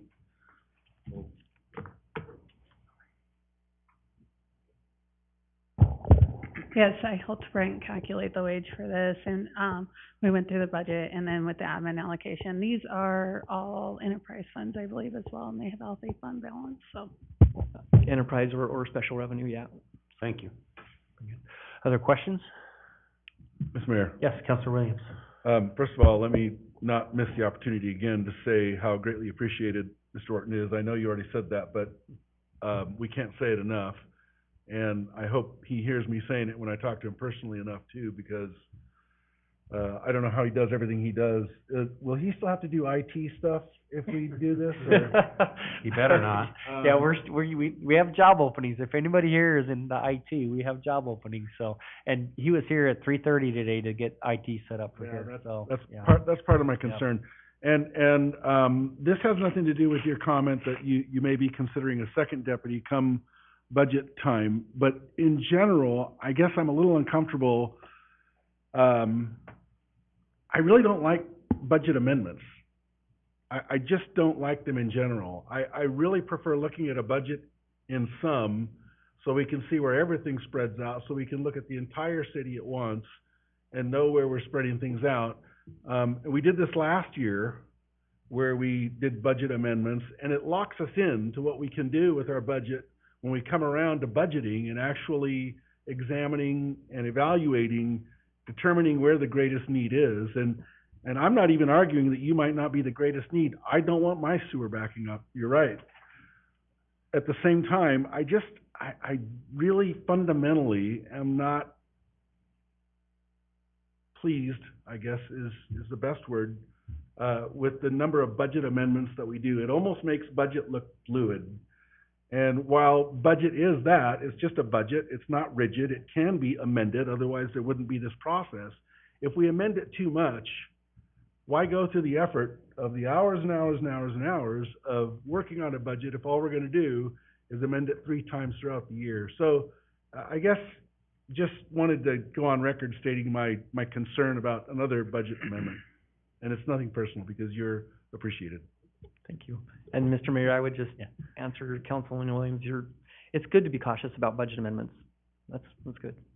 Okay, appropriate. Any other questions or discussions? Just Yes. quickly, like in response to that, I understand what you're saying, but I also don't want to be so stringent that we don't take care of a need that's identified between budget year and budget year either. So I think it's important that Brent gets some help. He doesn't have to be the IT guy. Should we add that to the job description here real quick? Very good. Any other questions or comments or discussion? Okay, very good. Thank you so much, Mr. Orton. Appreciate it. Okay, so then we have, again, this is a resolution to authorize the creation of this job description for Deputy Public Works Director. Do we have a motion for that approval? So moved. And do we have a second? Second. So I have a motion from Councilor Doty and a second from Councilor Register for approval of this resolution. Any discussion on that motion? Madam Clerk, if you please call the roll. Doty, Yes. Sonic, Yes. Register. Yes. McGee, Yes. Alvid, Yes. Williams. Yes. Okay, so that motion passes unanimously. That moves us on to action item number 5. So Chief Frawley, he's coming up. So the nice thing is the big number on this is money that we're receiving. So this is the SAFER grant that we've been waiting months on patiently, and then finally found out recently that we had been approved for this. And so we'll turn it over to Chief Frawley. So this is, again, is acceptance of that grant for the $1.75 million, more or less. And then also some contingency funds of $300,000 for the training, equipment, and backfill of these 6 new firefighters we'll be hiring. Thank you, Mr. Mayor, council members, community members, Rick Frawley, Fire Chief. Thank you for this exciting opportunity to present to you the acceptance, authorization, approval from council for the SAFER grant mentioned by the mayor. The process started back in February of last year. We applied for the grant. It was outlined as a potential for this budget year when we went through the budget process in midpoint of last year.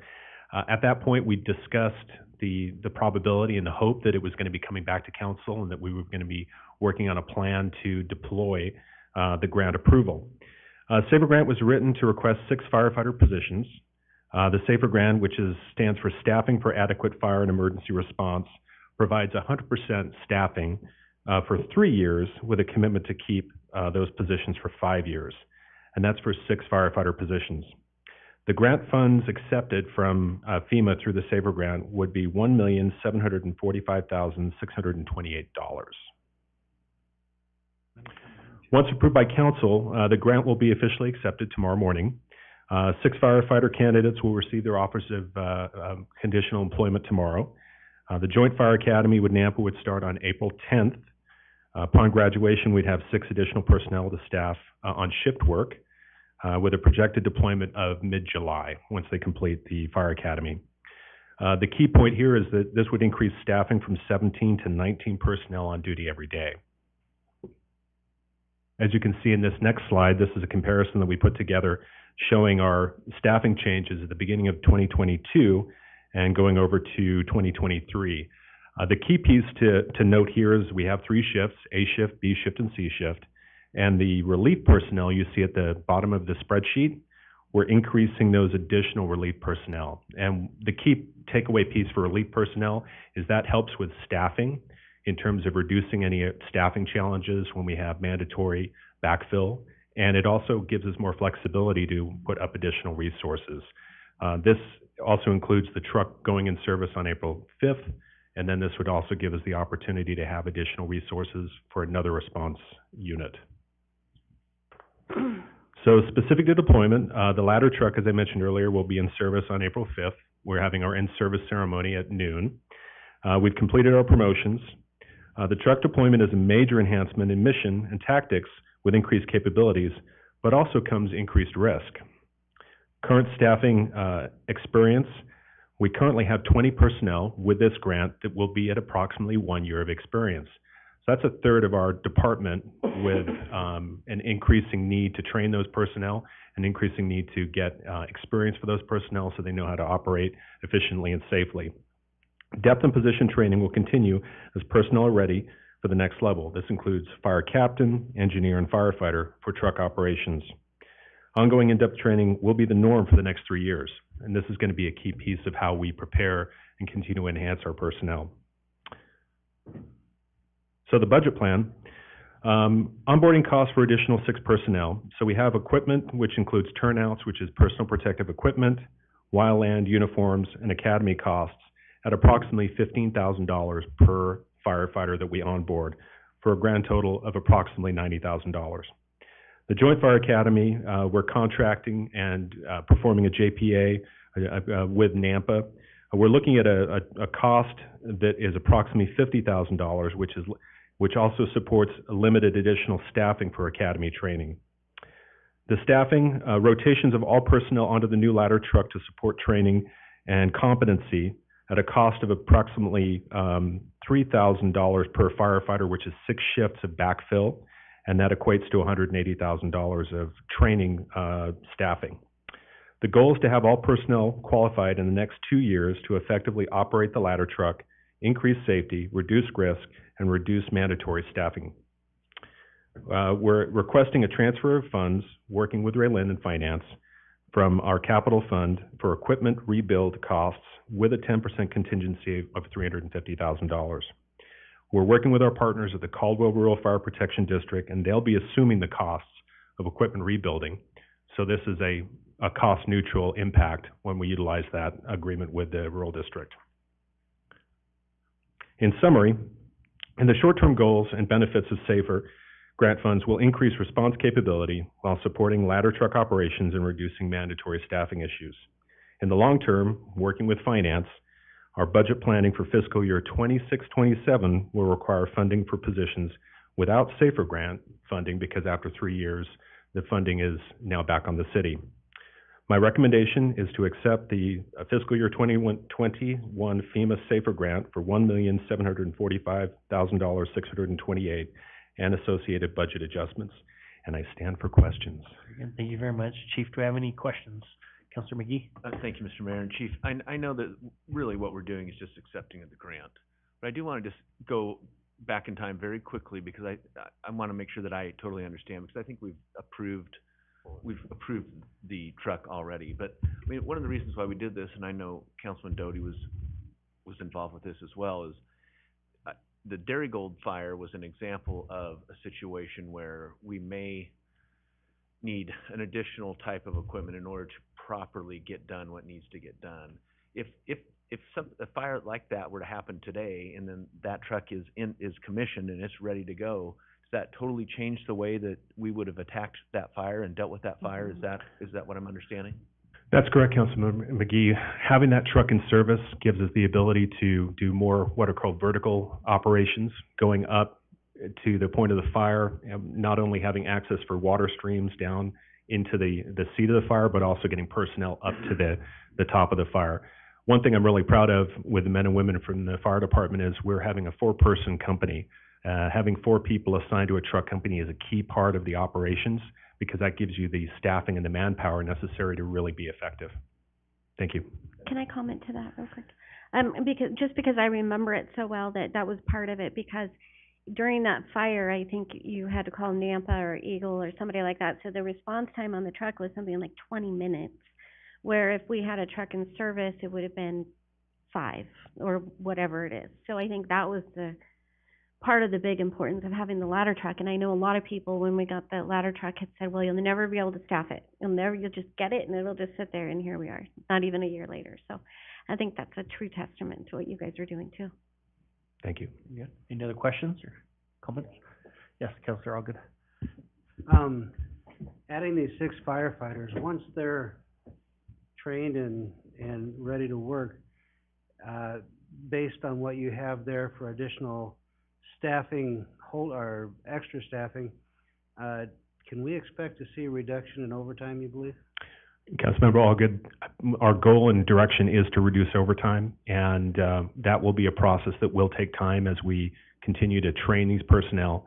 One of the challenges we face is it's really exciting to have those 20 new firefighters on board, but it takes 2 to 3 years to train those personnel to a level where they can assume the next role of engineer, fire captain, et cetera. And that's one of the challenges that we're navigating through now, is the challenge of growth. And so, short answer is yes, but it will take a couple of years as we kind of navigate through that training challenge. Thank you. Any other questions? Thank you so much for being here. Appreciate it, Chief Raleigh. Oh, thank you, Mr. Mayor. Just want to again extend thanks to the council for your support, and thank you to the men and women of the Caldwell Fire Department. They're the real hard workers back there. Yeah. Absolutely. Yes, and thank you for that. And yes, we do acknowledge and appreciate all the wonderful men and women that serve in our fire department and all that they do to help keep us safe. So appreciate that, and it's great to be able to do things like this to show them that and to give them that support that they need. So with that, I'd send for a motion to approve this resolution, again, accepting this grant award and providing for those additional funds for training, equipment, and backfill coverage. So moved. Do we have a second? Second. We have a motion from Councilor Stoddard and a second from Councilor Doty for approval of this resolution. Madam Clerk, if you please call the roll. Stoddard? Yes. Register? Yes. McGee? Yes. Allgood? Yes. Williams? Yes. Doty? Yes. Very good. So that motion passes unanimously. I think Chief Raleigh is probably also excited to not get weekly asks from me of, have we been approved yet? Have we been approved yet? So he doesn't have to worry about that anymore. So that moves us on to action item number 6. Consider resolution authorizing the execution of a professional service agreement with Clearwater Financial in the amount of $40,000 to conduct community outreach to research and educate regarding funding options in association with growth of the Caldwell Fire Department.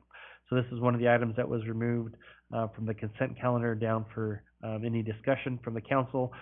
This is a budget amendment. I know we just talked about that.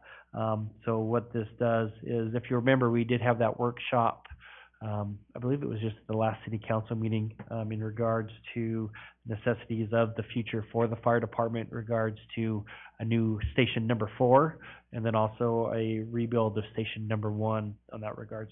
And Chief Raleigh is coming back up, so if you have any questions for him in regards to that, or if you have any additional comments, Chief. No, thank you, Mr. Mayor and Council. This is a follow-up to our last working group session we had, a last council meeting where we were talking with the Clearwater Financial Group to do an initial survey of the community to get a depth and an understanding of what the community would support in terms of infrastructure and facilities. So the first step of this agreement would be to conduct a survey of our community to find out where the community stands with facilities financing as options. And then once we complete that survey, we then come back to council with those results. Okay, very good. Any questions? Mr. Mayor. Councilor Doty. Ray Lynn. Where's the money coming from, and can we afford it? This contingency is budgeted in general fund. This is the $250,000 that we budget in general fund every year as a line item. It is just undefined on what items are in there. This is the same that we budgeted for the HR contract, similar things like that. So it is a budgeted $250,000 amount. What we're gonna do is transfer this $40,000 into the fire general fund. Thank you. Okay. Very good. Excellent. Yes, Councilor Allgood. Question for Ray Lynn, just to follow up on. So the $350,000 that we need to get these firefighters kicked off, where's that coming from? That is unbudgeted. That is, from fund balance. So that is not a budgeted line item. That would be a budget amendment. That is from fund balance, so that's coming from cash. Is that from, I'm sorry, is that from fire fund balance or general fund balance? Fire fund balance.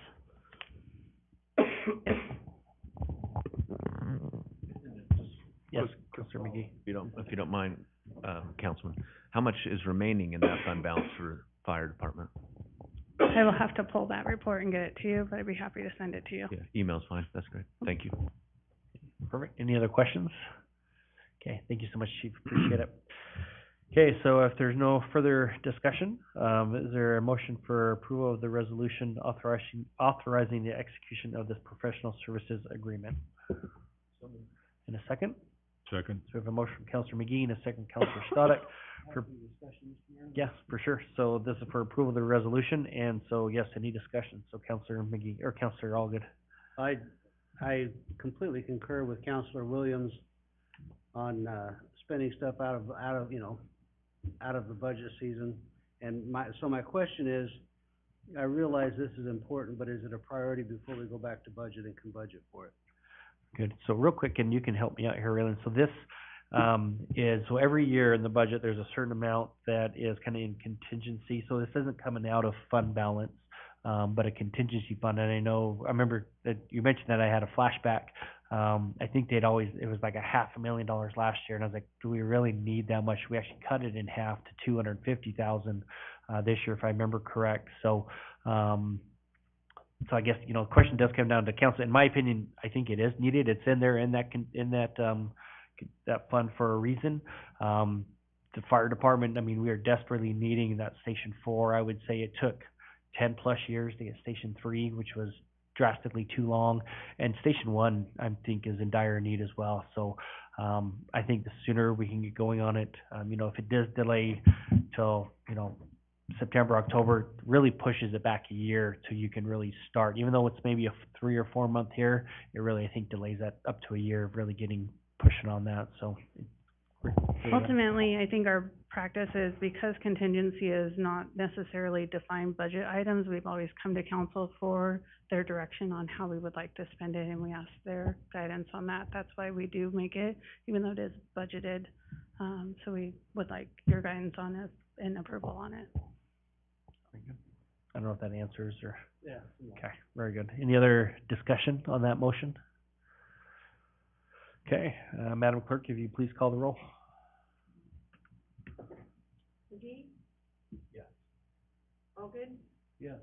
Williams? Yes. Doty? Yes. Stoddard? Yes. Register? Yes. That motion passes unanimously. So that moves us on to new business item 6A. This is moved down from the consent calendar.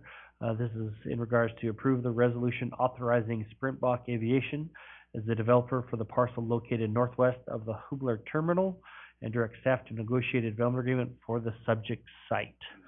And I don't know if Brent or Rob, which one of you? Rob? So Mr. Oates, if you don't mind coming forward, and just kind of maybe a brief description of what this resolution is, so we all understand.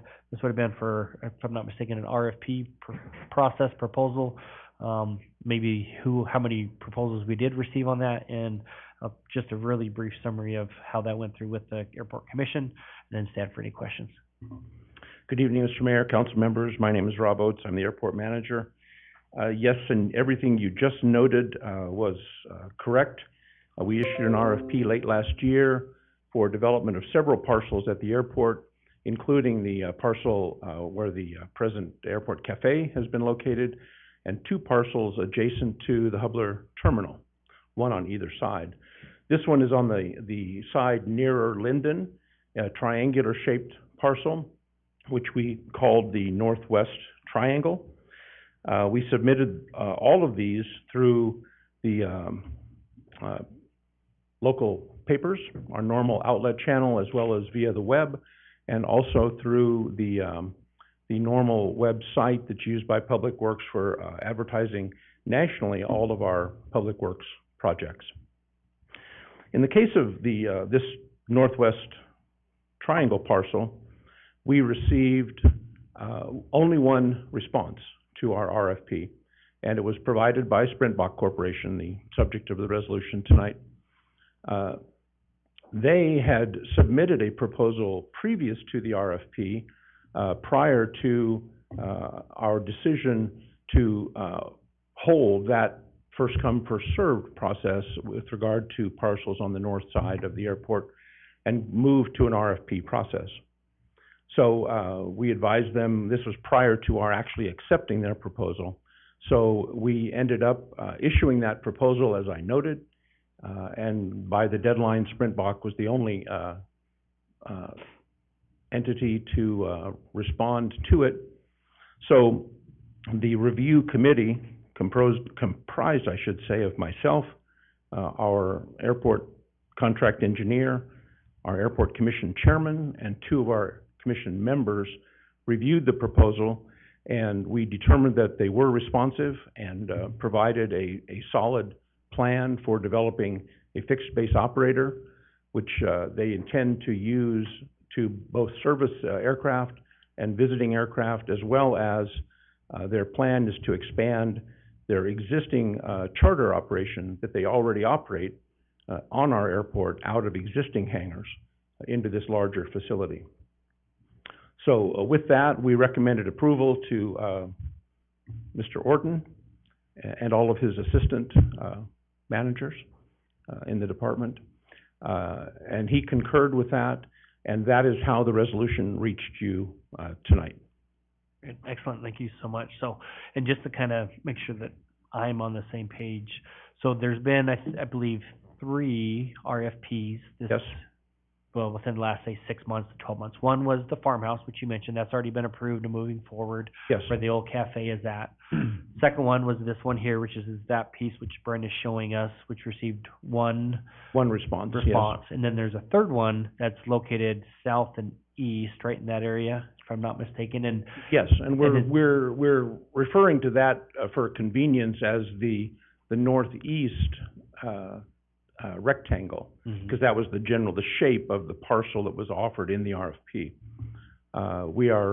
We're reviewing 2 proposals for that right now, but we have gone back to both proposal teams asking for some additional information about their infrastructure plans that were not complete. At least as we were unable to compare them adequately in the initial responses. Okay, very good. And so that one's still ongoing, it sounds Yes. like, and no determination made yet on that. So, okay, very good. Questions from council? Mr. Mayor? Councilor Stoddard. Was this part of the comprehensive plan? You'll have to be more specific, sir. Well, you have a plan up there in your office, comprehensive plan. Was this a part of that?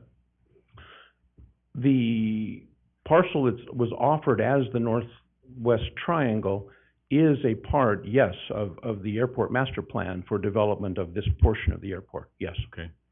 The other thing I was concerned about is with, and I haven't had a chance to talk to Councilor Williams about this, but with all the changes that we're gonna have in personnel here in the future, and maybe perhaps some changes in the overall comprehensive plan, should we put some of this stuff on hold until we know who we're dealing with? And I know we've had a lot of input on some changes that you've received. I know I've got a copy of it too, relative to what we should be doing out there. So just a question for you. Mr. Mayor. Yes, Councilor Williams. I appreciate the question, but I think at this point, the prudence of the matter is that we move forward. This company has been vetted, even though they're the only one. What they're providing is an essential part of the overall comprehensive plan. Bringing an FBO where we have services is really critical to the ongoing development of the airport, and frankly helpful for the pilots that are there. And the fact that we're this far down the road, I think it would cost us more than we would possibly gain by delaying at this point. The services they're going to provide and what they already do on our airport, it's gonna reap dividends for us. Not to mention the income to the airport will be enhanced by their presence there. So I'm in favor of this and will vote appropriately. Okay. Third question I had was, this won't have any effect on Linden at all, will it? No, sir. Okay. No, this proposal does not affect Linden. That's a discussion for the future. Okay, thank you. Very good. Any other questions? Councilor Allgood? Mr. Rhodes, on this one on the triangle we're talking about, can you give us an idea what the investment will be? It'll all be private investment. Right. I'm just curious how much they're gonna bring to the airport. Well, we'll derive value, of course, from the land that's leased to the developer for the hangar facilities. I don't have a specific estimate just yet, for what that will be. It will, Just wondered if they're building $1 million hangar or $5 million hangar oh, I would say it's a multi-million-dollar hangar, yes. Or, the whole facility, because, in the drawing you see on the display here, you can see the blue, parking area. They're also proposing constructing that entire blue area, as well as initially, a large hangar, which on that reverse L, it would be those two buildings vertically will be combined into one on their initial proposal. And then in their second phase, they'll build the lower part of the L. So The investment is substantial. it's a substantial, and then, of course, all of the landside, parking facility up there. And they also have proposed building some ramp area that's not depicted, on this to help better serve the hangar buildings. Thank you. Very good. Any other questions? Okay, very good. Thank you so much, Mr. Oates. Appreciate it. So with that, stand for a motion for, let's see, so this is again, the new business item 6A.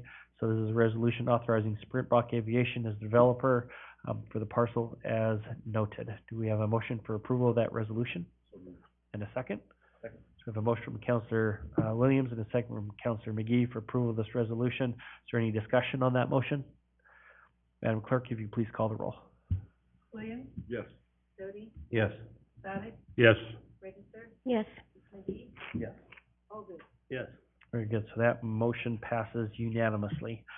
So that moves us on to, so that is all of the, well, action items for now. We do have one more of the finance report. But the next item is for discussion only. And actually, you're gonna get a couple pieces of paper because I printed one out as well.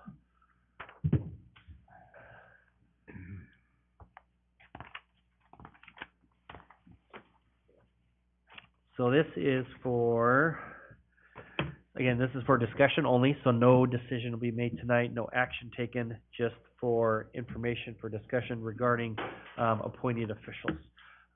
So this is, I know that there was some requests from council to have an item to discuss a potential change to adding an appointed official. I also thought it'd be a prudent time to talk about the existing appointed positions and see if there's any desire from the council to make some of those perhaps not appointed positions. We can talk about kind of the differences there in that regard. So what, I'll go, so the one that has the blue on it just shows the appointed officials, directors, and what they are, their term expiration. The one that I handed out, basically lists the current appointed positions. The ones that have a star on them those are required. So there are some that have to be appointed positions. And that comes from Idaho code, and that's the ones with the star. So that'd be the city clerk, the city attorney, and the treasurer. So those have to be appointed positions. We cannot take that away. That is Idaho code. The other the positions that we have that have been added as appointed positions are public works director, finance director, police chief, fire chief, city engineer, P&Z director, HR director, and economic development director. We currently do have 3 director positions that are not appointed. That would be our IT director, our Parks and Rec director, and then the city librarian. So the city librarian is appointed by her board of the library board, not by the city council on that. So it does report to me, the mayor. So all these positions do report to the mayor, whether they're appointed or not. So I thought this would be a good time also to discuss, because I've had thoughts in the past, sometimes, recently when our planning and zoning director resigned, puts us maybe in a little bit of a predicament. We're trying to get to council and to go through all of that to put a new one in. Does it need to be an appointed position, or would it be simpler and easier just to have that obviously still report to the mayor in that regards? Some of those, there's ones that I think, and again, these are just my opinions, and so this is information discussion. Ones that I think need to be appointed positions, obviously the ones by city code, and then anything to do with money, so that would include the finance director as well, even though that's not required. I think that's important to be an appointed position. I think police chief and fire chief, very high profile, those should be appointed positions on that. Then you get into, the HR director, P&Z director, city engineer, economic development director. Some of those I question whether they appointed, or is it better to have them just as a director position? It would be the same benefits, everything that an appointed position gets, but just kind of simplifies that. And Public Works Director, they do have a lot of responsibility on that with providing, safe water, wastewater treatment, things of that nature, on that. So that one, I think I could go either way on, but I think it could be one of those two to discuss. So, just an opportunity for, again, discussion. Then any that you all have that you feel that aren't appointed, that maybe you would like to be appointed, and I guess the reasonings why on that. So that's open for discussion. I see Councilor Williams just clicked his button, I saw first, so we'll kind of start with there and kind of go around. Thank you, Mr. Mayor. Yes. It's my understanding that the airport manager used to be an appointed position. I was told that this week.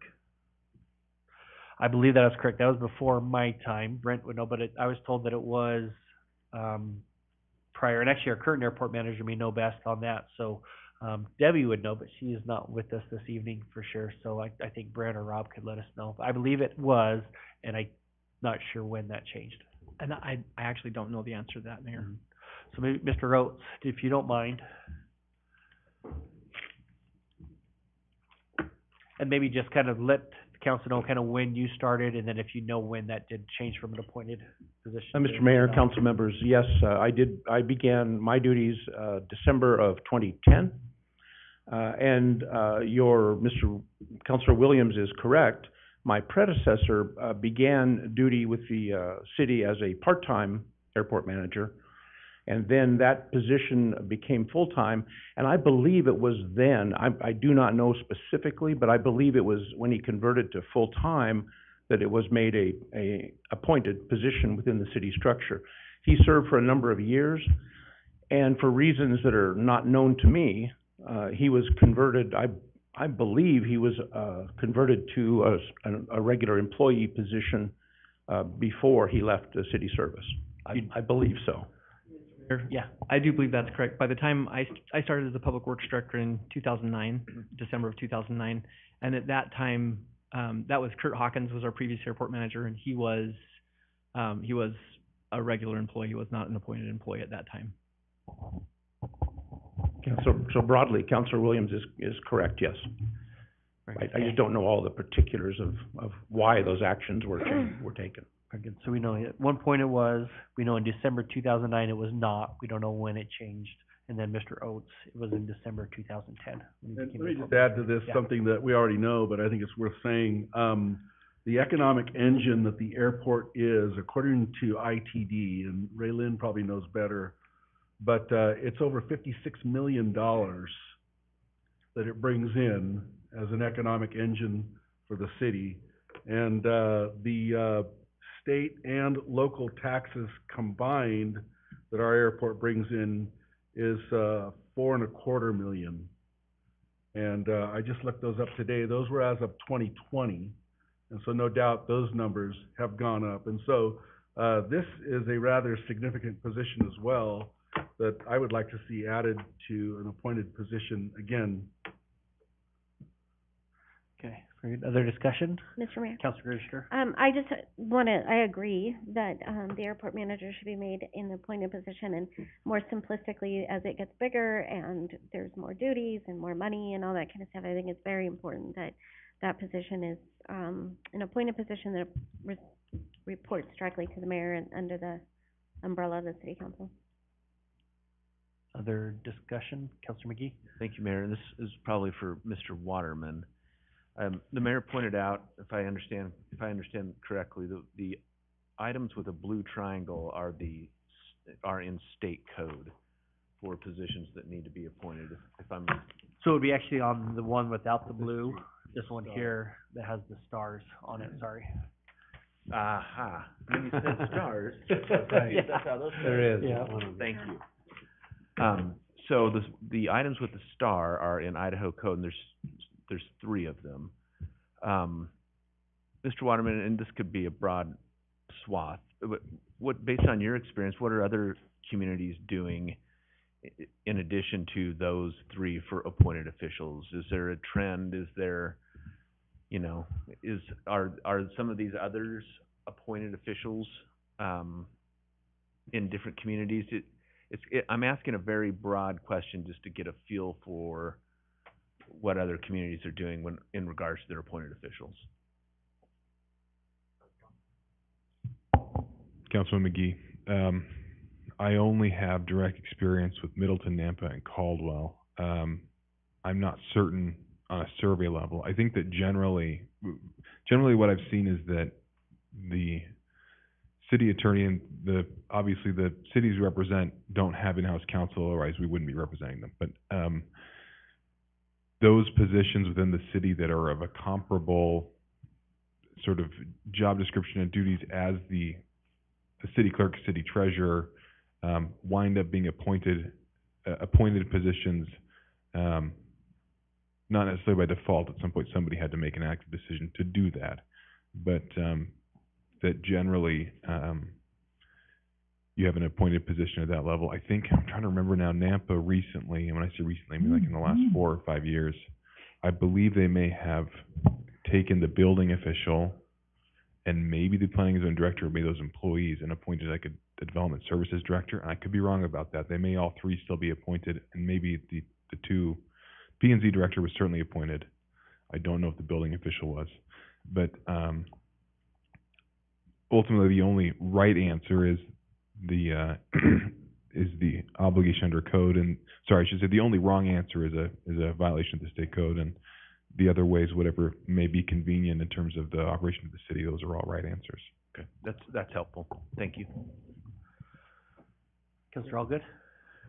I kind of wish we had the HR director here, because changing somebody, I don't know whether. We do have the HR director here. Oh, do we?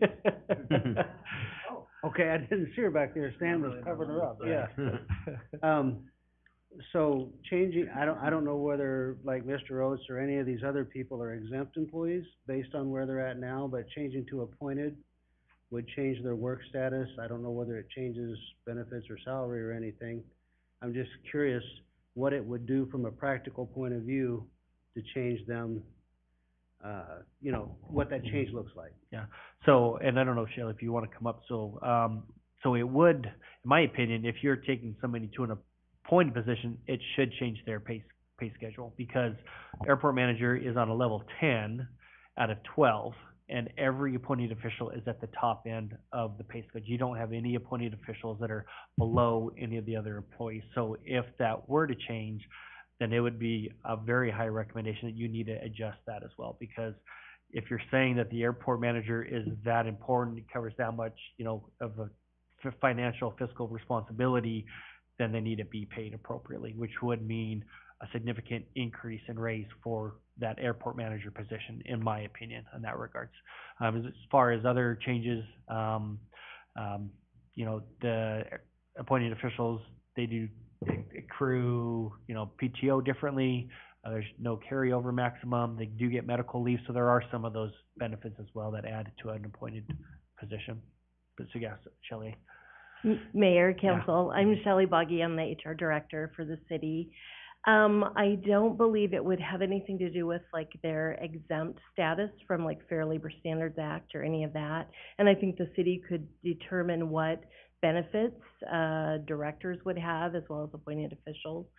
It could be the same or different. So I certainly think if we were to move the airport manager to an appointed official, we would do another evaluation of the points, if you will, that are assigned and determine what pay grade that is, because it would be seen as a bigger job, right, when it reports not to the public works director, but directly to the mayor, so.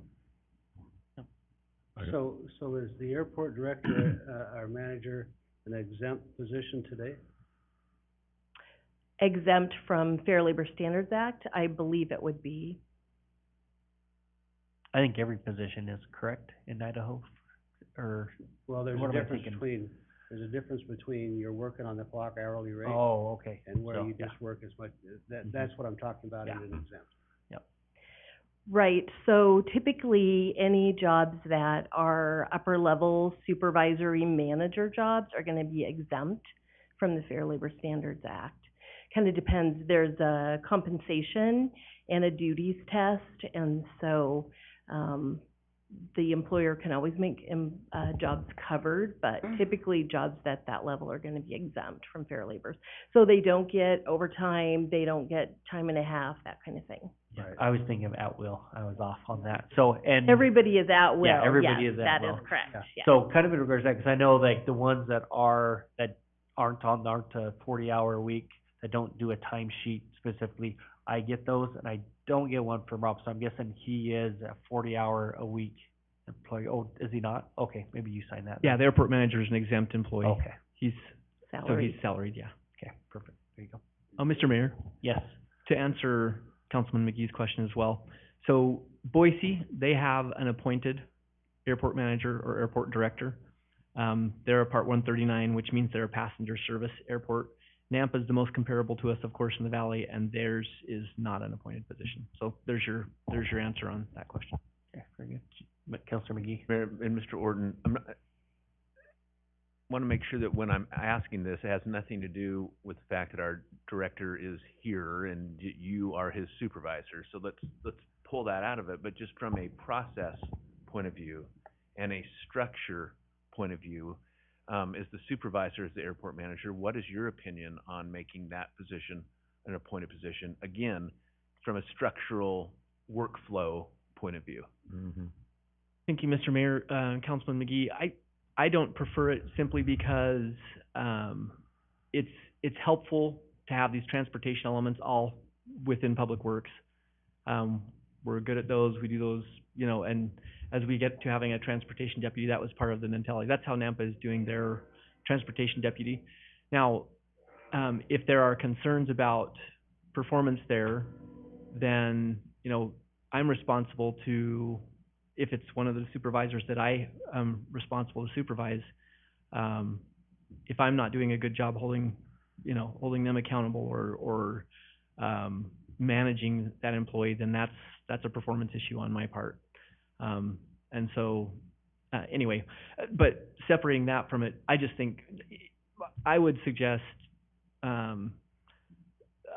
that it's probably better for us from a workflow and management standpoint to keep it within Public Works, because it's part of our transportation network, and it's an engineering, there's heavy engineering in it, it's part of that function. That's my opinion. Very good. Other questions or discussion? Sure. Yes. A question for Mrs. Boggy. So you mentioned before that this is strictly on a points system on where they're out on salary. There's no performance evaluation in there? Mayor, Councilman Static, so the jobs are evaluated on a point system for a variety of factors: communication, supervision, problem solving, responsibility. So we try to weigh those jobs. That's what places them in the pay scale. So the pay scale has a minimum policy and a maximum. And so then people move through that pay range based on their merit and performance. So it gives that range is what gives flexibility to move people and recognize them for their performance. So it's kind of a combination of both. Okay, so there is a performance item in that where they get, if they don't perform, obviously they stay the same or whatever. Right. One is an evaluation of the job itself and the work, and the other one is of the employee, the incumbent in the position. Okay, is it a 50-50 or is it a 20-80 or do you know? No, which has a higher impact, the point system or the performance system is what I'm asking.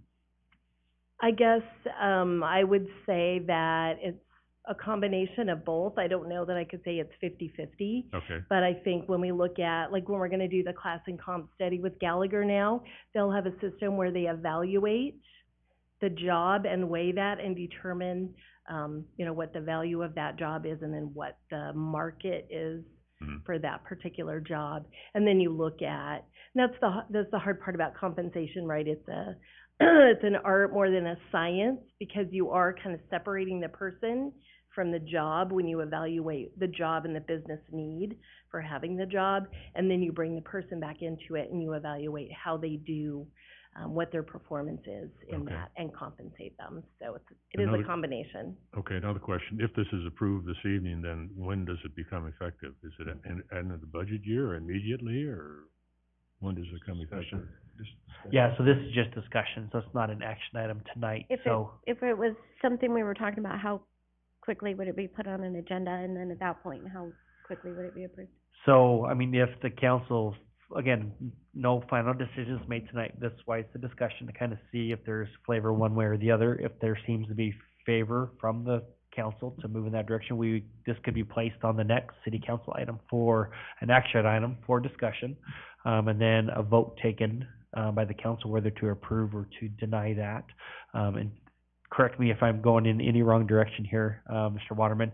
And then, if that was so let's say that the flavor is yes, want to go that direction, comes on the March 21st city council meeting, and it's approved by council. That obviously, if it's denied, then it's done and gone and OA. But let's say it's approved that night, then we would probably need to do because we're going to need to do some evaluations to kind of see that and what the pay needs to be on that. And this is where you can help me out too, Doug. And that doesn't mean that. So if it goes from a regular position, you can help too, Shelley, from the position is now to appointed. It doesn't mean that now we don't have an airport manager. We still do, Mr. Oates, but now in lieu of the position he is now, he is an appointed position, if I'm not mistaken on that.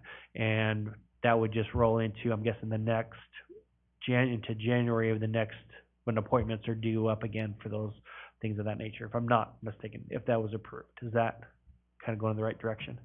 So, Mayor and Council, if you create an appointed position, you're creating an empty slot that has to be filled by the appropriate procedure. Now, you have a current employee who, it's not a conversion of a position, it's the creation of a position. And so, if you create a position that's the airport manager and the duties are described, then in the until the position is filled, the mayor is responsible for making sure that the work of that job is done, which can be done by a current employee or by for example, when we had an opening in planning and zoning, the mayor appointed, I think the council voted ultimately on the temporary appointment, but the mayor would be responsible for making sure the duties are getting filled by whatever employee that the mayor deemed appropriate. The position would remain vacant until filled through the appropriate process. The mayor would have the ability to continue to make sure the work got done. But it would be the creation of a thing, not the conversion of a thing, if that makes sense. So there would have to be an application process, the interviews or whatever it is, and then the appointment. Correct. Yep. But it would not have the consequence. It's not a conversion of a thing. So no current employee, if you were to make the deputy Parks and Rec director an appointed position, whoever is currently filling those responsibilities would persist in their job. The mayor could direct them to do all the responsibilities of that position. The code may now be changed and say that there's an appointed position, and when the council finally fills that position, the person who's appointed would have that scroll of responsibilities and duties. But in the interim, until the appointment is made, then just current employees, no employee would be terminated as a consequence of the creation of that new position. So I think I might be confused. So they would continue as temporary? They would continue as until... if I'm sorry, Mayor, I'm maybe not being particularly clear. So if the city council creates a appointed position for an airport manager, the consequence of that, the day it's adopted on Mr. Oates' day-to-day activity is zero, because he continues to be an employee in the position he is in with the responsibilities he has as assigned by the mayor. You now have a vacant appointed official position, and then applications to be accepted for that, and that process would be, you go through that process until you have an appointment of an appointed official.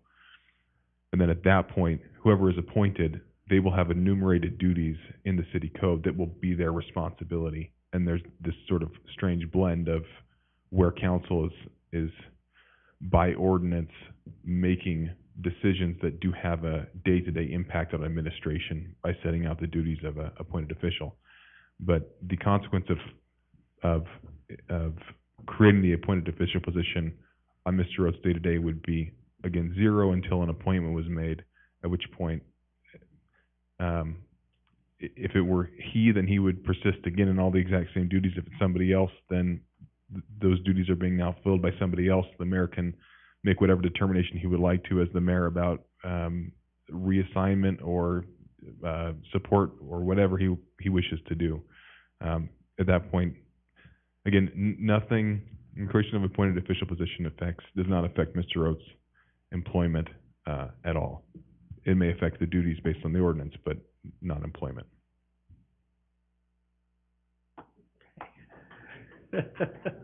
Clear as mud, clear as mud on that. Mr. Mayor, I Yes. just have another question. Yeah. Relative to financing, if after Mrs. Boggy does her research on the point system and everything else, if Mr. Oates is needs to be at a higher pay scale, do we have a fund balance at the airport take care of that, or where does that come from?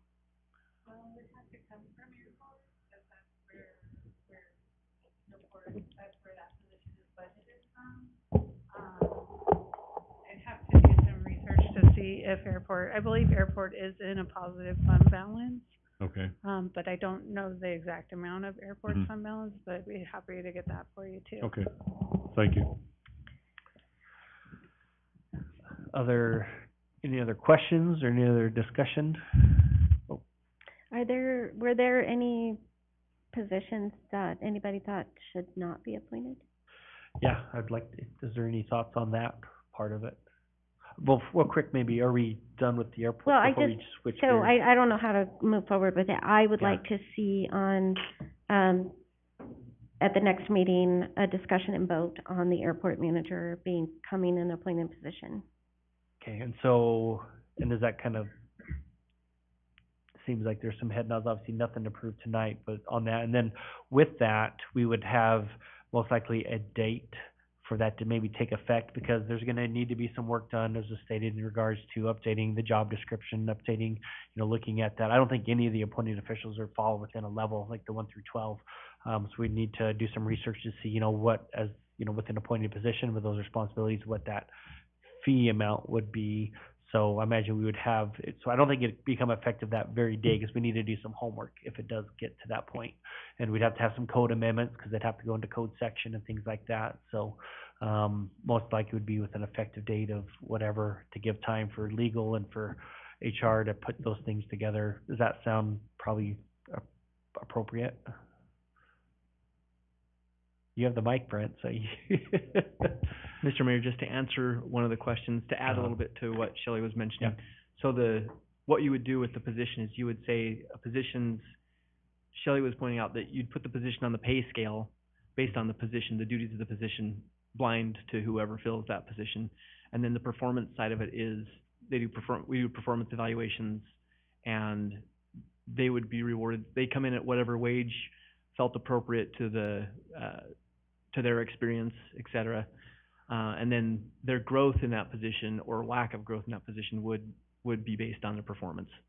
Unless the city council decides we're gonna do a cost of living increase and everyone's gonna get it regardless of their performance, obviously they would get that. Other growth in their wages would be based on performance. Okay. I have a question for Yeah. the HR director. Yeah, go ahead. If there's a position that would be taken from an appointed position and made into a manager position without a council appointment, then would they then lose part of their pay? Would they go down in pay, like as if you're making a manager into an appointed position, they go up in pay?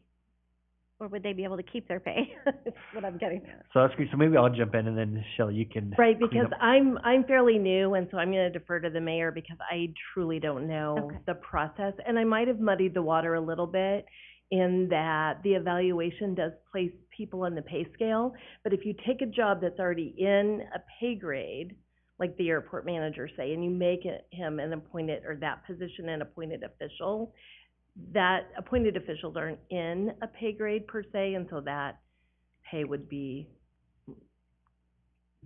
Compensated whatever. for their position. Right. Yeah, correct. So, Yeah. so that, I don't wanna, if we were to take an appointed position right now and make it a manager position, I just have a hard time then saying, and you're gonna give up some of your pay. Yeah, no, and I don't think it would. I think what we would do, because like I said, we do have director positions that are not appointed, our IT director, our Parks and Rec director. So this is something we need to look at anyway. And so the proposal would be, that if we do go that way and put a few more, then we need to either way is figure out within the policy manual, there's a section that talks about appointed officials. It says, that they're unique in a good way, and so they get these extra benefits. They get medical leave, which other employees don't get. They get this amount of PTO in their bank, and there's no maximum and things like that. So they kind of get some extra benefits because they're seen as, because they lead these departments, so these had these special qualifications. And I would see directors as the same on that. So they are directors for, like the IT director, for example, who currently is not appointed. He's a director because he carries those special qualifications and abilities to lead. If, for example, let's say the HR director became a non-appointed position, she still carries those special qualifications that set her apart. So I would not foresee any proposal changes of pay grades, of, abilities for PTO. It'd be the same. I would see those, and that the only difference would be that they would not be up for a reappointment, every year, wherever that came into play. And, that comes into play to kind of, I was talking, I can't remember which, I think it might have been Councilor Dart, I can't remember, but, sometimes, politics come into play and things like that, and should that, like an HR director, for example, not to pick on you, Shelley, but since you're here, if she does something that maybe somebody doesn't agree with, but it's appropriate, of protecting that, where they don't have that concern of, I'm up for appointment this year, did I make the council mad on this decision to lose, the ability for them to retain me for the next, so it kind of takes that out of that. And so that was kind of some of the reason in regards to some of these positions. Like I said, I feel some need to stay, need to have that accountability. Police chief, the fire chief, the finance director, along with the other required, have that, degree of responsibility. And if it's the airport manager deemed by the city council as well, or maybe they all stay the same. I know there've been that talk in the past, so this seemed appropriate to talk about it now. But I would see if the feel is to maybe take some of these to a director position not appointed, that I feel that should stay the same as far as benefits, pay, everything of that nature. So how do we make a list, right, before the next meeting, or whatever meeting it's gonna be, to vote on who becomes a director and who becomes an appointed official? That's a good question. So I know, and not to, belabor the point more than we need to, but the thought that I had, again, this is just my thoughts. I'm, respect the council and know that it's your decisions. But was, and again, every city is a little different on who they have as appointed officials and who they don't. And it's just kind of dependent on the city and, other than those ones that are required. But, the ones that I thought of was, the city engineer, public works director, planning and zoning director, HR director, economic development director were the ones that I had thought of as potential ones that could go to, again, they'd still be director positions, but not appointed, that regard. So, and I'm open, again, if you disagree on all of those, I respect that. On some or all, either way, it's really the council's flavor and which way, what you feel comfortable with. You said city engineer, planning and zoning director, HR director, and economic development director. Mm-hmm. And yeah, and potentially public works director. And, and the public works director too. Mayor, can you say that one more time? So, public works director, city engineer, P&Z director, HR director, economic development director. So that would leave the city clerk, the city attorney, the treasurer, finance director, police chief, fire chief, and possibly adding an airport manager. Yes, correct. They all still report to the mayor. Everything is the same, that just they would not be up for those reappointments. And we have fixed that. I know where I first thought of this was when I was elected mayor, and those appointments came up, and to me it didn't really, I don't know, it wasn't like this huge deal. But I know as I met with the appointed officials, some of them were literally, am I going to have a job next week? And I was like, wow, that is kind of a heavy burden, and not only on me but on them, to be like, like I said before, and did I make somebody mad by doing what I really feel is the right thing, and are they going to say no to my appointment on that? And so it really kind of weighed heavy on me when I saw, literal, like, people worried about their job because they had a new mayor coming in town or a new whatever it was, no matter on what kind of a great job they were doing or not, they were just worried about that change. And so that's where I started thinking about this, and do we need to look at that? So that's kind of what triggered even considering it and looking into that. So, but. Well, I would agree with your list and adding the airport manager in as a appointed official. That's Okay. the Other consensus. thoughts? I just generally, not regarding the airport manager. Yeah, and you've been an appointed official before, Yeah. so you Yeah. can probably weigh in It- pretty good on it. For an employee, I don't know, it's a big step, because even though we're all at-will employees, you have some property right, a little bit to your job kind of thing. New mayor comes in, doesn't affect your job if you're just a working person in whatever department, you know. But if you're an appointed official, the new mayor has the ability to just not bring your name forward and you're out of a job. I mean, it's a more tenuous position, for certain. You know, I think there's some, you know, I can see an employee maybe not wanting to be an appointed official because their job is slightly more secure, but at the same time, it does come with a pay increase and things like that. But Well, and that's kind of also why you started discussing having the longer terms, right? Yep. So that And they did wouldn't help, yes.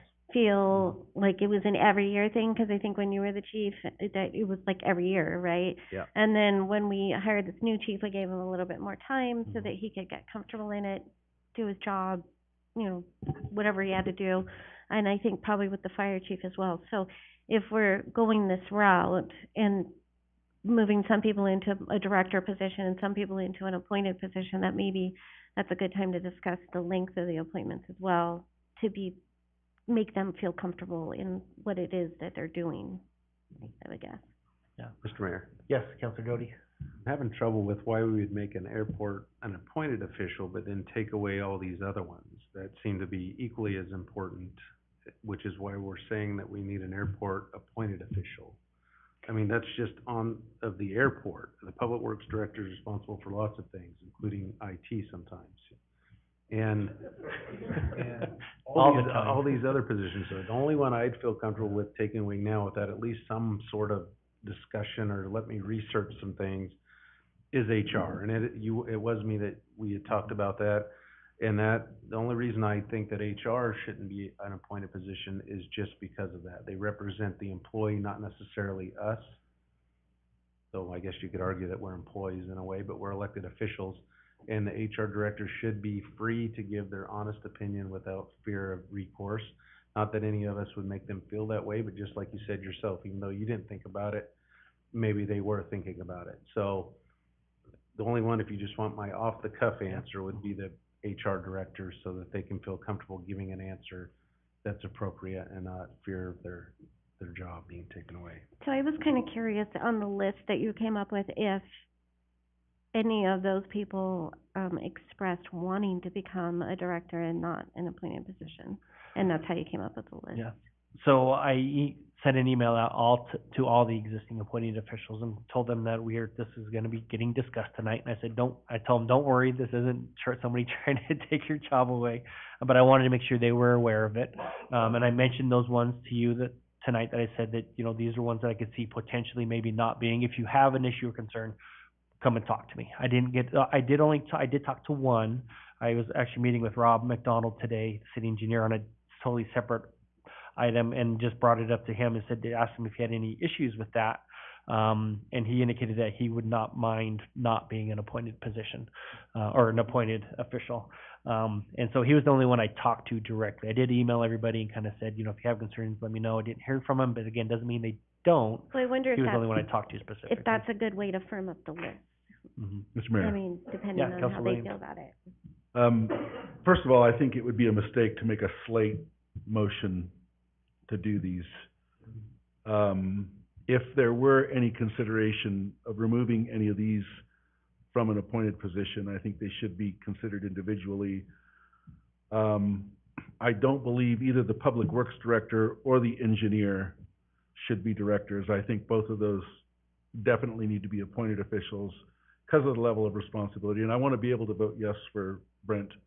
But Rob especially, and if Rob were here, he would tell you how significant it is as an engineer when you place your stamp on something, the personal liability you're accepting for stamping that document. Am I wrong, Mr. Orton? You're an engineer, and you accept that. It's a big task. I'd be willing to entertain the others, but, I'm not convinced, although I appreciate, the remarks with regard to the HR director. And I think that is a unique position, and I'd be, much more willing to consider that. In any event, I think a slate would be a mistake. No, I appreciate that very much. Like I said, this is just information. I appreciate the feedback one way or another. This is just to get your thoughts and in that regard. So I think it's been some good discussion on that. Any other Well, I didn't comments think or- about it yeah. before, but I like what Councilman, Williams is saying. I think it'd be better to do them individually. Okay. With And- maybe some feedback of whoever's in that position is, it's just so we know. I mean, I understand maybe it's better for Rob's personality, but saying if you're putting your stamp on something, it's better to be appointed. So that kind of thing, I'm just curious what the feedback is in general about it. Yeah, and that, like I said, this is, I mean, I know we're looking at your discussion started with adding one, so I figured it was a good time to talk about the others. So it's not like if you're, it sounds like the council is wanting to have that airport manager position come back in March, or it'd be March 21st, and that'd be for discussion and action item, whether it gets approved or not. These others, they don't have to be that same night. I mean, it's just, again, was opportunity to discuss and kind of see where the thought is. If everybody felt like the HR director is, yeah, a given on that one, the others we need to think about some more, we could do that. Or if it's like, no, we want to think about all of them some more, let's wait and let that marinate a little bit longer. So if we could do either. Well, I'd like to see the airport manager one on at the next meeting, and the HR director, because I think she's on board, you're on board with that, right? So those two at least, and then the rest of them, maybe they could be considered, at appointment time or after some discussion or research or whatever. Okay, yeah, for sure. And I agree. I think Council Register brought up about where we had started to stagger them, where it's not an every year deal. I think that has helped, and I'm glad, I appreciate the council in doing that, where it's now more of a 3-year rolling appointment, so you have basically three every year on that. So I think that has helped a lot too. So where it's, you only have to have that worry once every 3 years now instead of every December, to ruin your Christmas, that year. But it's like, that's been a big help, I think, in that regard. So I do appreciate that. And again, I appreciate the discussion. So, it's good to know where you're all at. Just one comment, Yeah, Mr. Mayor. please. And I think it's the rarity that, I get the anxiousness that they all probably have, when it comes to that, but I think it is pretty rare that someone's removed short of some sort of criminal or egregious act, though, too, so. I mean, when's the last time we removed one in the city of Caldwell? That the council actually removed one, so. What was his name? John Paulo. Hate to say that. I guess maybe I shouldn't have said the name, but you caught me off guard there. So, a former planning and zoning director, I believe, this is before my time, but I heard stories. So maybe another one too. So I think they were both in planning and zoning, but. Brent survives since 2009, right, Brent? Just a little stress every December. I don't know whether he'll pass the election or not. He got up there and testified that he wasn't doing a good job. Oh, he's the only one honest enough to admit it. So. I appreciate Brent so much. So he does do an amazing job. So, and it's a high quality to have, to be able to acknowledge our own faults. And I know Brent does a great job with that. Sometimes a little too hard on himself. So, but I appreciate all that he does. He's a true asset. Okay. Any other discussion on that? I think we've got some direction on it. And again, it was discussion. I appreciate it. Council's input is very important on all those things. So, again, that was not an action item, it was just discussion, though that moves us on to number 8, which is an action item. That is consideration of the acceptance of the finance report. Mr. Mayor. Yes, My Councilor first one, so. Register.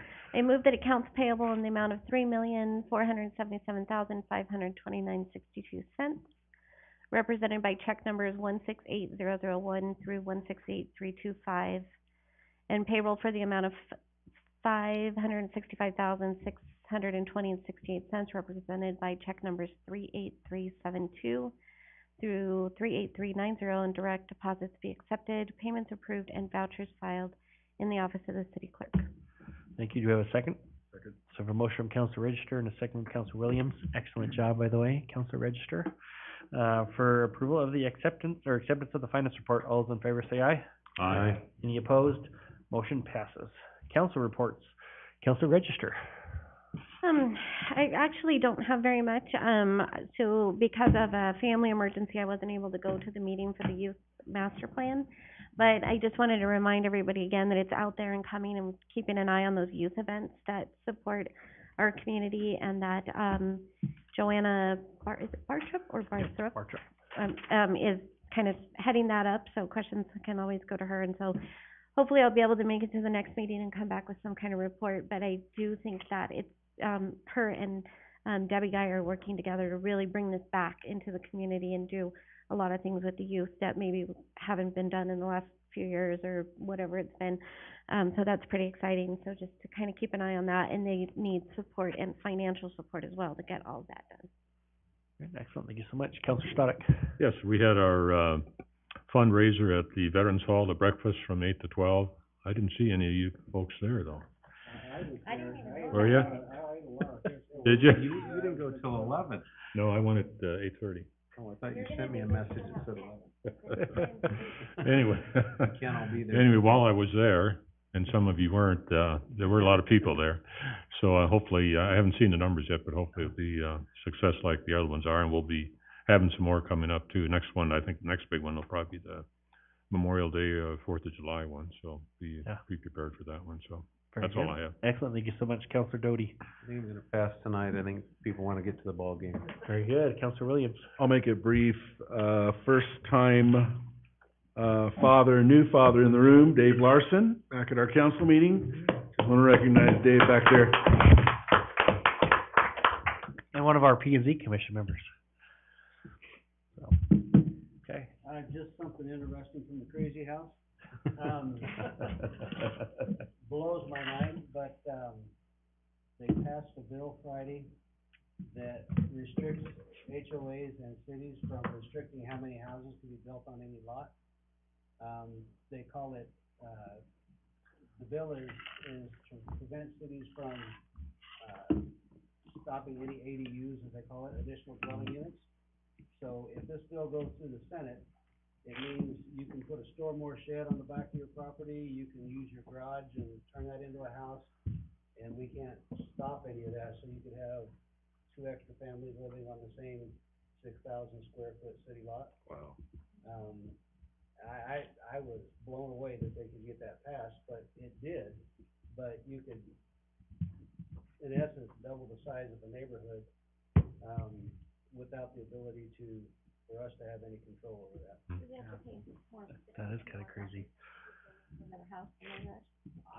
value goes up of the property. Yeah, the value may go up, but I mean, literally, if it has a bathroom and a kitchen, it's called a house, and you can dwell in it, and. Was it just approved by committee, or did it come out of, It's been approved on the floor. Oh, it has? So it's Oh, going to wow. the Senate. Wow. And, you build a subdivision, and you put water pressure and sewer lines in for that number of houses, Yeah. now you double that number of houses. Yeah, and that's the big, that's one of the biggest issues I think of. Now your sewer line Does it is say you gonna have get to hook them clogged. up to sewer though, and give Oh, them yeah, water and sewer? You'd have to if they're back there, so they're not gonna get a septic, so. Yeah, so it's. Well, I know, but you don't give them anything. Like I said, it's nuts. And then they come back and say that's fine by the law, so. Yeah. That'd be expensive though to. Yeah, that'd be to hook crazy, all of that up. so, yep. Okay. Well, Mr. Mayor, and, as you and Mr. Ogden know, the Senate usually takes care of bad house bills, so hopefully they will do that again. Yotes are up by 2 at halftime. We're not shooting very well, apparently, from the messages I'm getting. And I was taking my son skiing on Saturday, so apologize for not being there. That's it. Yep, we're good. I was with my boys at the high school championship. We spent the whole day there, and I got sick at the end, so I guess maybe I should have gone to the thing instead, so. But anyway, I don't have anything. I just want to say again, appreciate the discussion. That's a lot of these things that come forward is, again, trying to get the council, the direction, ultimately is your choice in which way we go on a lot of these things. So, appreciate the feedback we received tonight. We'll take that and move forward in those directions. And again, I know all of our, I think firefighters are gone, but we do Chief's still here, how much we appreciate them and how excited we are for that SAFER grant. I know Lieutenant Wright's here, and appreciate him and all that our police do and how exciting it is for not only those departments, but for the entire city. Things are still looking really, really good, and recruitment's up and and turnover's down. So those are great things. So, and that's all I have. So with that, I stand for a motion to adjourn. All those in favor? Aye. We are adjourned.